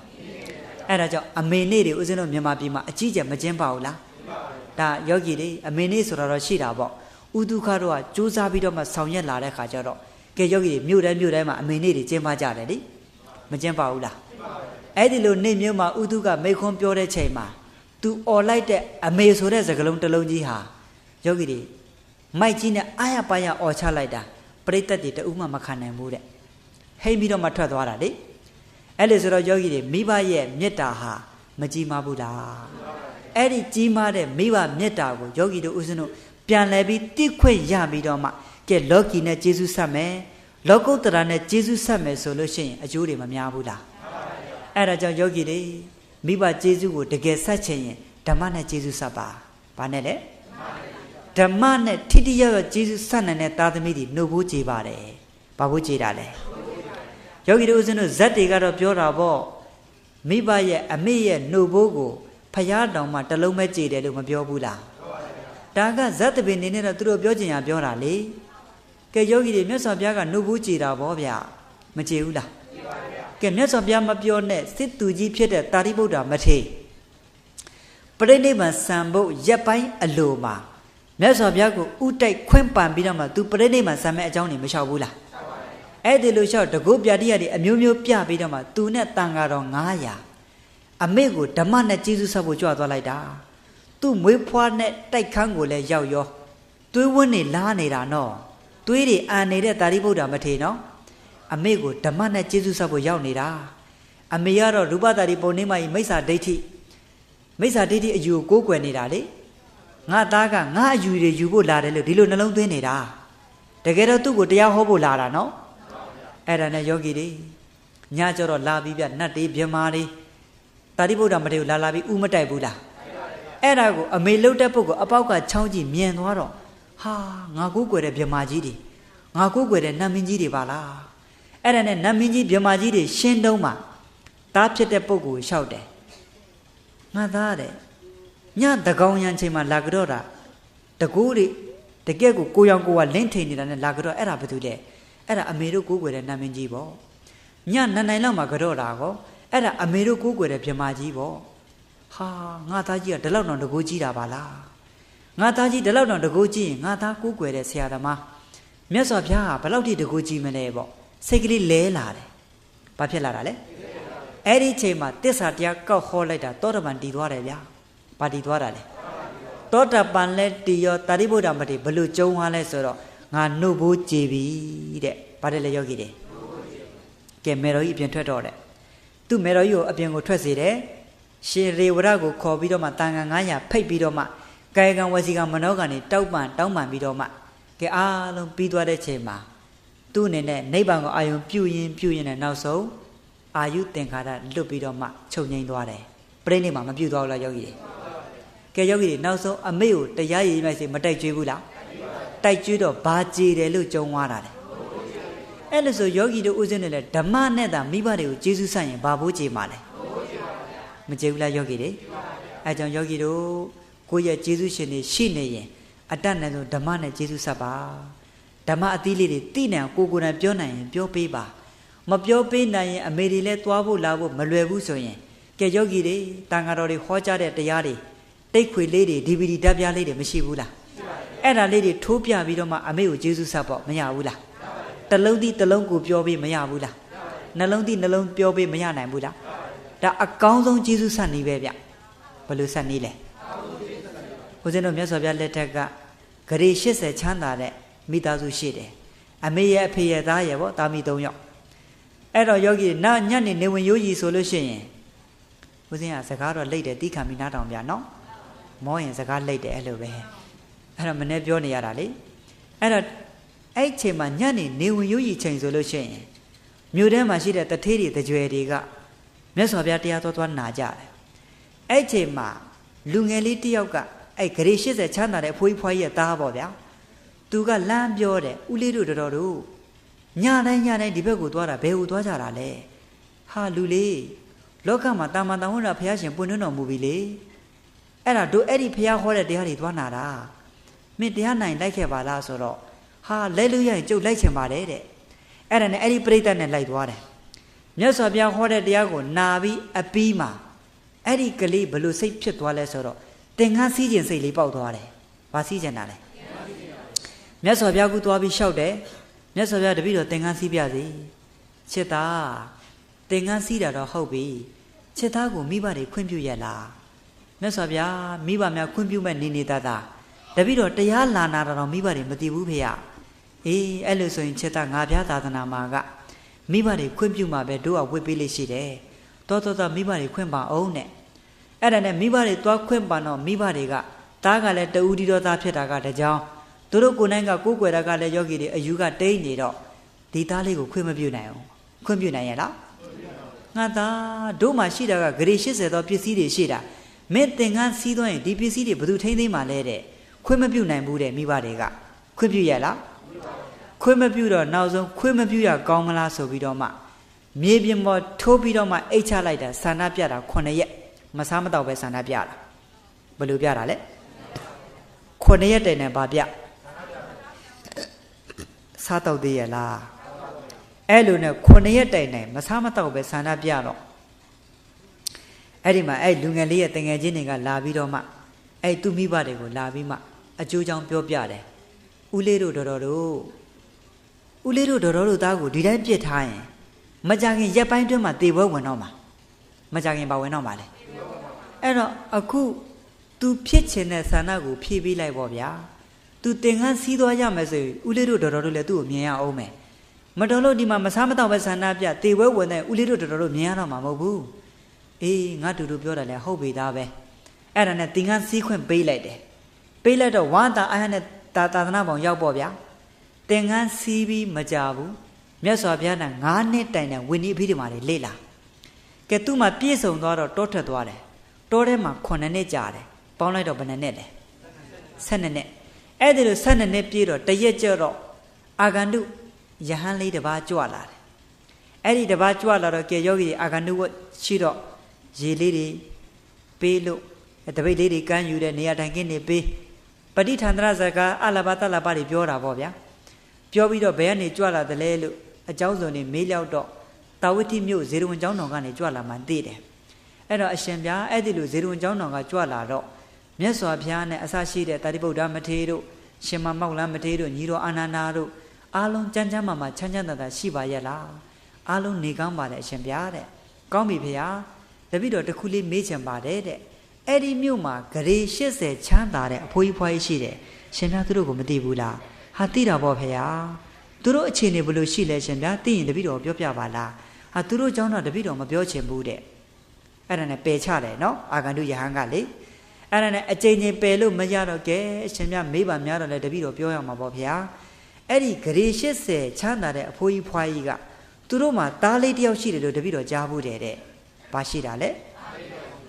အဲ့ဒီသားလေးဟာလည်းပဲနောက်သာသနာ့ဘောင်ဝင်သွားတော့အဖိုးကြီးဖွားကြီးမှာဘေးမှာလည်းဘယ်သူမှမရှိ သူတို့ရဲ့ဝန်ထမ်းတွေကရှိတဲ့ပစ္စည်းတွေကိုလိမ်ပြီးစရင်းတွေလိမ်တင်တော့နောက်ဆုံးဂရေ80ပစ္စည်းအားလုံးချုံချုံအကုန်ကုန်သွားပြီးတော့မှအခုတော့ဖယားအဖိုးကြီးဖွားကြီးအတက်ကလည်းကြီးမျက်စိတွေလည်းမွဲတော့ခွက်လက်တောင်းစားတဲ့ဘဝကိုရောက်နေပါတယ်ဘယ်ဘဝလဲရောက်ကြည့်တယ်အဲ့ဒီလိုစကားလဲကြားရရောအယမ်းစိတ်မကောင်းဖြစ်သွားတယ်မျက်ရည်တွေပေါက်ပေါက်ပေါက်ပေါက်ကျပြီးတော့မှငိုကြွေးရှာတယ်အဲ့ဒါနဲ့အရှင်ဘုရားတပည့်တော်အရှင်ဘုရားကိုဘာများစိတ်နှလုံးမချမ်းမသာစရာများပြောမိလို့လဲဖယားအရှင်ဘုရားတခြားမဟုတ်ပါဘူးတဲ့အရှင်ဘုရားမှာအပြစ်လည်းမရှိပါဘူးအဲ့ဒီမိဘနှစ်ပါးရဲ့တာယာဟန်ဆိုတာတပည့်တော်ပါပဲဖယားတပည့်တော်အဖေကဒါလောက်ထိခွက်လက်တောင်းစားနေတဲ့ဘဝမျိုးရောက်နေမှတော့တပည့်တော်သာသနာပေါ်မှာဆက်မနေတော့ပါဒီမိဘကိုတပည့်တော်အနိကလှုပ်ကြည့်တော့မယ်အရှင်မြတ်ဒီเจ้าမှာသတင်းသုံးပေးပါတပည့်တော်မိဘတွေကိုပြန်ပြီးလူထွက်ပြီးမှလှုပ်ကြည့်တော့မယ်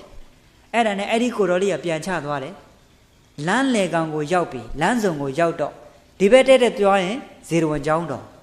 ်ဒီဘက်ကိုသွားမယ်ဆိုမိဘတွေရဲ့အေးသူစဉ်းစားတယ်ဘယ်ဟိုအရင်သွားရင်တင့်တော်မလဲမိဘတွေတန်းသွားရင်ဖျားဖူးဖို့မလွယ်တော့ဘူးကဲဖျားလေးတော့ငါအရင်ဖူးလိုက်မှာပဲဖျားဖူးပြီးမှပဲမိဘတွေရဲ့အိမ်ကိုသွားမယ်သူရဲ့ဆုံးဖြတ်ချက်ကအရင်မကောင်းသွားဘူးလားယောဂီတွေအဲ့ဒါနဲ့ယောဂီတွေဖျားထန်တဲ့ရောက်ဖျားကတရားရည်မြိုက်စီတိုက်ကျွေးနေတာဖျားတရားဟောတဲ့နေရာမှာဘာပါလဲဆိုတော့ငါဖျားသာသနာမှာသားသမီးများမိဘတွေကိုလှုပ်ကြွေးတဲ့နေရာမှာလူဝတ်ကြောင့်ပဲလှုပ်ကြွေးကောင်းတာမဟုတ်ဘူးယဟန်နေလဲလှုပ်ကြွေးကောင်းတယ်ဆိုတဲ့တရားလေးဟောနေတာအဲ့ဒါနဲ့အဲ့ဒီတရားလဲနာရောက်တအားဝမ်းသာသွားတယ်ငါယဟန်ဘုရားထွက်เสียလူထွက်เสียမလို့တော့ဘူးမိဘကငါယဟန်ဝတ်နဲ့လှုပ်ကြွေးမယ်ယဟန်ဝတ်နဲ့ပါတယ်လေအဲ့ဒါလိုနဲ့ဝမ်းမြောက်ဝမ်းသာဖြစ်သွားတာပေါ့ဗျာအဲ့ဒါနဲ့ညာအဲ့ဒီဇေရဝန်ကျောင်းတော်မှာကျိတ်ဆက်အနာယူလို့နောက်ရမနဲ့၄နိုင်ထရေမိုးချိုးအာယုတက်တော့ဆုံးခံကြွတာပေါ့အဲ့ဒါလိုဆုံးခံကြွရတဲ့ယာကုဆုံးပူပူလေးစံပြုတ်ပေါ့ဗျာအဲ့ဒါလေးကိုပွေ့ပိုက်ပြီးမိဘကိုရှာတယ်မိဘတွေအိမ်သွားကြည့်မိဘတွေမရှိတော့ဘူးဟိုဘက်သွားရှာမတွေ့ဒီဘက်ရှာမတွေ့ကဲယောဂီတွေဆောင်းတဲ့ကာလမှာချမ်းချမ်းစီးစီးနဲ့ပစိုးလေးတွေခြုံကွေးပြီးအိတ်နေမလား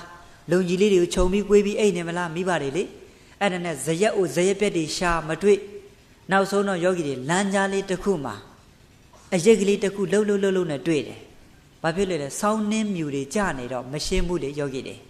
တိတ်မသွဲခွဲဘူးဟာခြေလမ်းလေးတွေတွတ်သွားတယ်တာယဟန်ကဒါငါမိဘများဖြစ်မလားပေါ့လေအဲ့တော့နင်းမုံလေးတွေကွဲတော့မိဘတွေကိုတဲတဲကွဲကွဲမမြင်ဘူးလားမြင်တော့သူ့မိဘတွေတကယ်မြင်လိုက်ရတဲ့အချိန်မှာ तू ကအရန်ကိုစိတ်မကောင်းဖြစ်ခြေထောက်တွေလည်းရက်သွားတယ်စကားပြောချင်တယ်ဒီမှာတစ်ဆို့ပြီးတော့မှဝမ်းနေလုံးလို့ယောဂီတွေဘာဖြစ်လို့လဲရှင်းရှင်းလင်းလင်းသူ့ရဲ့မိဘတွေခွက်လက်တောင်းစားနေတဲ့ဘဝကို तू မြင်သွားပြီလေယောဂီတွေမမြင်ဘူးလားဗျအဲ့ဒီလိုနဲ့ तू ရက်နေတယ်မိဘနဲ့မလမ်းမကန်းလေးတော့ယောဂီတွေဒီလောက်တတာပဲရှိမယ်အဲ့တော့အဖေနဲ့အမေကဘာပြောလဲဆိုတော့အဖေလှုပ်တဲ့ပုဂ္ဂိုလ်ကသူ့ရဲ့အမေလှုပ်တဲ့ပုဂ္ဂိုလ်ကိုသူ့ဇနီးကိုပေါ့လေဟာဖွားကြီးမင်းအရှိမဆွမ်းရနေတယ်ကွယ်တို့ကဒီနေ့လဲအစောကြီးဆွမ်းနေရလဲဘာမှမရသေးဘူးမိုက်ကလွတ်သွားတာပေါ့နော်ဆွမ်းကတို့ဘာမှမရသေးဘူးအဖွားကြီးမင်းကြော့ဆွမ်းလို့ပြောလိုက်စမ်းပါတဲ့အမေလှုပ်တဲ့ပုဂ္ဂိုလ်ကယဟန်တော်လေးကိုဘာလျှောက်လဲဆိုတော့ရှင်ဗျာတပည့်တော်တို့ဒီနေ့ဘာမှတောင်းစားတာမရသေးတဲ့တဲ့တပည့်တော်ရှင်ဗျာကိုဒီနေ့တော့ကြော့ဆွမ်းပါဗျာအဲ့ဒီလိုလျှောက်တယ်အဲ့ဒါနဲ့ယောဂီတွေအဲ့ဒါပြောတော့လေသားကဆက်ရက်နေတယ်တကယ်တော့အလူလာခန္ဓာမမဟုတ်ပဲအမေရှိလာတွေ့တာအဖေရှိလာတွေ့တာလေတော်တော်ကြာတော့အဖေကြီးလှုပ်တဲ့ပုဂ္ဂိုလ်ပြန်ပြောတယ်ဟာဖွားကြီးမင်းပြောတာစကားနားမကြားဘူးထင်ပါတယ်ကွာမင်းထပ်ပြောပါဦးနဲ့နှစ်ကြိမ်သုံးကြိမ်တိုင်နဲ့ကြော့စွန်ပြောမကြွအောင်အဲ့ဒါနဲ့တော်တော်ကြာသွားတော့အဖေလှုပ်တဲ့ပုဂ္ဂိုလ်သွေးရစကားပြောလာတယ်အဖွားကြီးမင်းသုံးကြိမ်ပြောလို့ကြော့စွန်ပြောတာတော့မင်းယဟန်ကြီးကမကြွရင်ဧကာနလွန်ခဲ့တဲ့12နှစ်ကသာသနာ့ဘောင်ဝင်သွားတဲ့ဒုသားများဖြစ်လေမလားမင်းတေချာကြည့်ကြည့်စမ်းပါတဲ့အမေလှုပ်တဲ့ပုဂ္ဂိုလ်ရှေ့တိုးသွားတော့တာယဟန်ကနှုတ်ဆက်စကားပြောတယ်မေတော်ကြီးတဲ့လွန်ခဲ့တဲ့12နှစ်ကသာသနာ့ဘောင်ဝင်သွားတဲ့မေတော်ကြီးရဲ့တားကြီးမှတားကြီးပါတဲ့မေတော်ကြီးနဲ့ခမဲတော်ကိုလှုပ်ကျွေးဖို့သားပြန်လာတာလေတဲ့အဲ့ဒီလိုစကားလဲပြောရောဝမ်းသာလွန်းလို့ယောဂီတွေအဖေကိုတွားပြီးတော့မှအဖေကြီးအဖေသားမှအဖေသားမှအဖေကြီးဆိုမှတခါနဲ့ဆွဲခေါ်လာအဲ့တော့သားရဲ့ခြေထောက်ကိုအမေလှုပ်တဲ့ပုဂ္ဂိုလ်ညာဘက်ခြေထောက်ကိုအာရပါရဖက်ထားတာအဖေလှုပ်တဲ့ပုဂ္ဂိုလ်ကသားခြေထောက်ကိုဘယ်ဖက်ခြေထောက်ကိုဖက်ထားအဲ့ချိန်မှာမျက်ရည်ကြီးငယ်တွေကြပြီးဘာပြောလဲဆိုတော့ငါသားရဲ့ ငါသားကြီးကအမေတို့ဖေတို့တောင်းစားတဲ့ဘဝမှာရောက်လာတယ်ဒီချိန်မှရောက်လာတော့ငါသားကြီးကိုသင်္ကန်းလေးတစ်စုံမှမလူနိုင်ကြောင်းလေးတစ်ဆောင်မှဆောက်ပြီးမလူပေးနိုင်အဲ့တော့သူတို့ကိုသူတို့ပဲအပြစ်ပြန်ပြောတယ်သားကိုအပြစ်မြင်ရလားတခြားလားမိဘရဲ့မျက်တာလားအဲ့ဒါနဲ့သားရန်ကအမေတို့ဖေတို့ဒီကြောင်းနေပြောမနေတော့ပါနဲ့ဒါတွေပြီးသွားပါပြီသားလေးအဖေနဲ့အမေတို့ဒီမှာယာကုပူပူလေးယူလာတယ်ကဲအဲ့ဒါလေးသုံးပါတဲ့အဲ့ဒါနဲ့ယောဂီတွေသူတို့ရဲ့ခွက်ထဲကိုစာပြုတ်ပူပူလေးလောင်းထည့်မယ်ဆိုတော့ခွက်ကညစ်ပတ်ပေးနေတော့ထည့်ခြင်းစရာမရှိဘူးအဲ့နဲ့နောက်ဆုံးသူ့ရဲ့တပိတ်ဖုံးလေးထဲမှာထည့်ပြီးတော့မှအမေကိုတိုက်တယ်အဖေကိုတိုက်တယ်ကြံနဲ့9စွန်းစာလောက်ကိုတော့သူထားတယ်ကဲမင်းနဲ့ဖေနဲ့နေအောင်တော့တဲ့ဒါနေစွန်းဆွန်းခံထွက်လိုက်အောင်မယ်တဲ့အဲ့ဒါနဲ့မိဘတွေကွယ်ရလဲရောက်ရောက်ရေလေးကိုအဲ့ဒီတပိတ်9စွန်းစာလောက်ကြံတဲ့ထဲမှာရော့ထည့်ပြီးတော့မှအဲ့ဒါကိုမွေပြီးတော့မှတာရဟန်းကဖုံးပေးတယ်ပြီးတော့ပြန်နာဆွန်းခံထွက်စွန့်တမင်းစွန်းလေးတွေပူပူလေးတွေရမိဘတွေကျွေးတင်ငန်းလေးတွေရလာရင်အမေနဲ့ဖေကိုဆင်မြန်းပေးတင်ငန်းဆိုတာယောဂီတွေအရင်ခက်ကဒီလိုတင်ငန်းမဟုတ်ဘူးလေready made မဟုတ်ဘူးလေရတဲ့ပစိုးတွေစာရီတွေမရဘူးလားကဲပစိုးတွေစာရီတွေဆိုတော့လူတွေဝတ်လို့ရသွားတာပေါ့မရဘူးလားယောဂီတွေအရင်တော့ကအဲ့ဒါလေးတွေကိုဦးဇင်းတို့ကချုပ်ဆိုးပြီးဝတ်ရတာတန်ဃာတွေကလေအဲ့တော့အဲ့ဒါလေးတွေသူဂယုစိုက်တယ်ရတဲ့အစ်စ်ကလေးတွေပစိုးလေးတွေဆိုမိဘတွေကိုဆင်မြန်းပေးကဲဆွန်းနေဆွန်းနေမိဘတွေကျွေးဆိုတော့ကြာတော့သူ့တင်ငန်းတွေကအမေရဲ့အဖေရဲ့ကြတဲ့ပစိုးထမိန်အကြတွေကိုလျှော်ဖို့အဲ့ဒါတွေကိုတိတ်ခေါက်ဆိုးတင်ငန်းဝတ်အဲ့တော့သူ့ရဲ့တင်ငန်းကမနှွမ်းဘူးလားသူစားရတဲ့ဆွန်းနေဆွန်းကမိဘတွေရဲ့အကြံဆိုတော့ကဲယောဂီတွေသူ့မှာအာဟာရမမျှဘူးလေမျှရဲ့လားကဲအယိုးပေါ်အရေးတင်းနေပြီတင်ငန်းကလည်းတအားနွန်းနေပြီအဲ့တော့ရားနေကသူ့ကိုပြောတာပေါ့အရှင်မြတ်ဒီလောက်ပိန်ချုံနေတယ်အရှင်မြတ်ဘာများဖြစ်တယ်ကျမကြီးမကောင်းဘူးလားမဟုတ်ပါဘူးဗျာတပည့်တော်မိဘတွေကိုဆွမ်းခံလှုပ်ကျွေးနေရလို့ပါရတဲ့တင်ငန်းနေလဲမိဘတွေကိုတပည့်တော်ဆင်မြန်းပေးနေရလို့ပါအဲ့တော့ပညာရှိတန်ဃာတွေကဓာတု3ချိန်ခေါ်တာပေါ့ဓာတုဘယ်နှချိန်ခေါ်မပြေဝတဲ့ရဟန်းတော်တွေကအပြစ်ပြောတယ်အဲ့ဒီအပြစ်ပြောတဲ့စကားလုံးကမြတ်စွာဘုရားနားတော်ကိုရောက်သွားတယ်ရဟန်းလုံနေပြီးမှကွာသူများကိုလှုပ်ကျွေးတဲ့အလုပ်တွေလုပ်နေတယ်သူများလိုတဲ့ပစ္စည်းတွေကိုတခါတည်းလူဒါယကာတွေကိုပြန်ပြီးစွန့်ပေးတယ်လို့အဲ့ဒီစကားကိုမြတ်စွာဘုရားနားတော်ရောက်တော့ကဲဓမ္မယုံကြီးမှာတန်ဃာတွေစုစေတယ်စုစေပြီးတော့မှအဲ့ဒီတန်ဃာကိုလည်းခေါ်တန်ဃာပရိသတ်ကြားထဲမှာမြတ်စွာဘုရားကမိတ်ကြားတော်မူတယ်စကလုံးလမ်းမေးတယ်ခြေသားယဟန်ခြေသားကလူဒါယကာတွေလူတဲ့စွန့်ကွန်းနေပစ္စည်းလေးပါးတွေကိုလူတွေကိုပြန်ပြီးစွန့်ကျဲနေတယ်လို့ကြားတယ်ဟုတ်သလားတဲ့မှန်ပါတယ်ဗျာတပည့်တော်လူပုဂ္ဂိုလ်တွေကိုပြန်လဲပြီးစွန့်ကျဲပေးနေပါတယ်အဲ့ဒီလူပုဂ္ဂိုလ်ကခြေသားဘလူပုဂ္ဂိုလ်မျိုးတွေလဲမြတ်စွာဘုရားသည်မိဘတွေကိုရဟန်းတော်များလှုပ်ကြီးကောင်းတယ်ဆိုတဲ့တရားကိုတပည့်တော်များနာကြားဘူးလို့တပည့်တော်မိဘနှစ်ပါးကခွက်လက်တောင်းစားနေတဲ့ဘဝဆိုတော့အဲ့ဒီမိဘနှစ်ပါးကိုတပည့်တော်ရတဲ့ဆွန်းကွန်းတွေထောက်ပံ့ပေးနေပါတယ်ဗျာကျွေးမွေးနေပါတယ်ဗျာတပည့်တော်ရတဲ့အဝတ်ပစိုးသင်္ကန်းစလေးတွေကိုမိဘများကိုဆင်မြန်းပြီးတပည့်တော်စီစဉ်ပေးနေပါတယ်လို့လျှောက်တော့မြတ်စွာဘုရားဓာတု3ချိန်ခေါ်တယ်ဗျဓာတုဘယ်နှချိန်ကောင်းလိုက်တာချက်သားတဲ့ငါဘုရားသည်ပင်လေတခုသောဘဝမှာမိဘကိုအမေကိုပခုံးပေါ်တင်တယ်အဖေကိုညာဘက်ပခုံးပေါ်ဘဲဘက်ပခုံးပေါ်တင်တယ်အမေကိုညာဘက်ပခုံးပေါ်တင်ပြီးတစ်သက်လုံးလှုပ်ကြွေးခဲ့တယ်တဲ့အဲ့ဒါသုဘနတမဇတ်တော်လေအဲ့ဒီဇတ်တော်ကိုအကျယ်ချဲ့ပြီးဟောလိုက်တော့ဒီယဟန်တော်လေးတရားအဆုံးမှာသောတာပန်တည်သွားတယ်ဗာတည်သွားတာလေကဲယောဂီတို့ယဟန်တော်များမှာမိဘကိုလှုပ်ကြွေးလို့မရနိုင်ဘူးလားမိဘကိုလှုပ်ကြွေးလို့ရရင်လူပုဂ္ဂိုလ်တရားဓမ္မတွေပို့ပြီးလှုပ်ကြွေးလို့အခွင့်မတာဘူးလားအဲ့လိုဆိုယောဂီတွေကိုယ့်ရဲ့မိဘတွေကိုအကောင်းဆုံးနည်းနဲ့ကျေးဇူးဆက်ပါလောကီနဲ့လည်းကျေးဇူးဆက်ပါလောကုတ္တရာကြီးဓမ္မကြီးတွေနဲ့ကျေးဇူးဆက်ပါမကောင်းဘူးလားအဲ့လိုဆိုယောဂီတို့အကျိုးတွေမများနိုင်ဘူးလားအကျိုးများတယ်ဗျအဲ့တော့ယောဂီတွေဒီမှာပြောတဲ့အတိုင်းပဲတရားတော့ပြီးသွားပါပြီအဲ့တော့ဦးဇင်းတိုက်တွန်းချင်တာကကိုယ့်ရဲ့ကျေးဇူးရှင်တွေကိုအကောင်းဆုံးနည်းနဲ့ကျေးဇူးဆက်ပါမကြခင်မှာယောဂီတွေဒီကျောင်းတိုက်မှာဒီကျောင်းတိုက်ဆရာတော်တွေကိုဥထိပ်ပန်ဆင်ပြီးတော့မှဒီမှာရှိတဲ့ကိုစုံမှုနဲ့လူငယ်ဖွဲ့တွေလူလက်ပိုင်းတွေလူကြီးတွေကစုပေါင်းပြီးလက်ပြလက်ွယ်တွေမှာတရားတွေအားထုတ်ကြပါအဲ့တော့ဒီမှာရှိတဲ့အားလုံးသောတရားဓမ္မတွေဒီပတ်ဝန်းကျင်နီးစပ်တဲ့ရွာမှာရှိတဲ့တရားဓမ္မတွေလည်းပဲလာရောက်ပြီးတော့မှထိုင်နိုင်တာပေါ့ဗျာလက်ပြလက်ကမှတရားလေးတွေနှလုံးသွင်းလို့ကိုယ့်ရဲ့မိဘတွေလည်းခေါ်လာပြီးတရားတွေအားထုတ်စီလို့မကောင်းဘူးလားယောဂီတွေဟာရွာကြီးကလည်းငြိမ်းချမ်းလိုက်တာနော်မြို့ကြီးကလည်းငြိမ်းချမ်းလိုက်တာဖြစ်မယ်မိသားစုတွေလည်းမငြိမ်းချမ်းဘူးလား ဓမ္မပဒမှာအတိလင်းဆိုထားတာရှိတယ်သူတော်ကောင်းတရားကိုပွားများအားထုတ်တဲ့နေရာဟုတ်တဲကံတရားနေရာမျိုးပဲဖြစ်ဖြစ်ဥမင်လိုင်ခေါင်းလိုနေရာမျိုးပဲဖြစ်ဖြစ်တစ်တပင်ရင်ဝါတပင်အောက်နေရာလိုမျိုးပဲဖြစ်ဖြစ်အဲ့ဒီနေရာကအမြဲတမ်းငြိမ်းချမ်းနေတဲ့အမြဲတမ်းဘာဖြစ်တာလဲဘာလှုပ်တဲ့ပုဂ္ဂိုလ်တွေရှိတဲ့နေရာဘာဝနာပွားများတဲ့ပုဂ္ဂိုလ်တွေရှိတဲ့နေရာမငြိမ်းချမ်းဘူးလားအဲ့လိုဆိုတခါကြီးတခမကြီးတွေလည်းပဲဒီလိုနေရာမျိုးမှာလာပြီးအားထုတ်ရင်ဒီရက်ရွာကြီးပတ်ဝန်းကျင်ရွာတွေဒီမြို့ရွာဒေသတွေမငြိမ်းချမ်းဘူးလားအဲ့ဒီလိုငြိမ်းချမ်းတဲ့ရွာစင်ဆက်တွေဖြစ်ပြီးတော့မှအတီးတီးကိုယ့်ရဲ့ကျေးဇူးရှင်တွေကိုလှုပ်ကြည့်နိုင်တဲ့တာကောင်းသမီးကောင်းယန္တာတွေဖြစ်ပါစေလို့ပြောနေဦးဇင်းတရားကိုဒီတင်မဲ့ညီကုန်းချုပ်ပါတယ်တော်ကောင်းပေါင်းတို့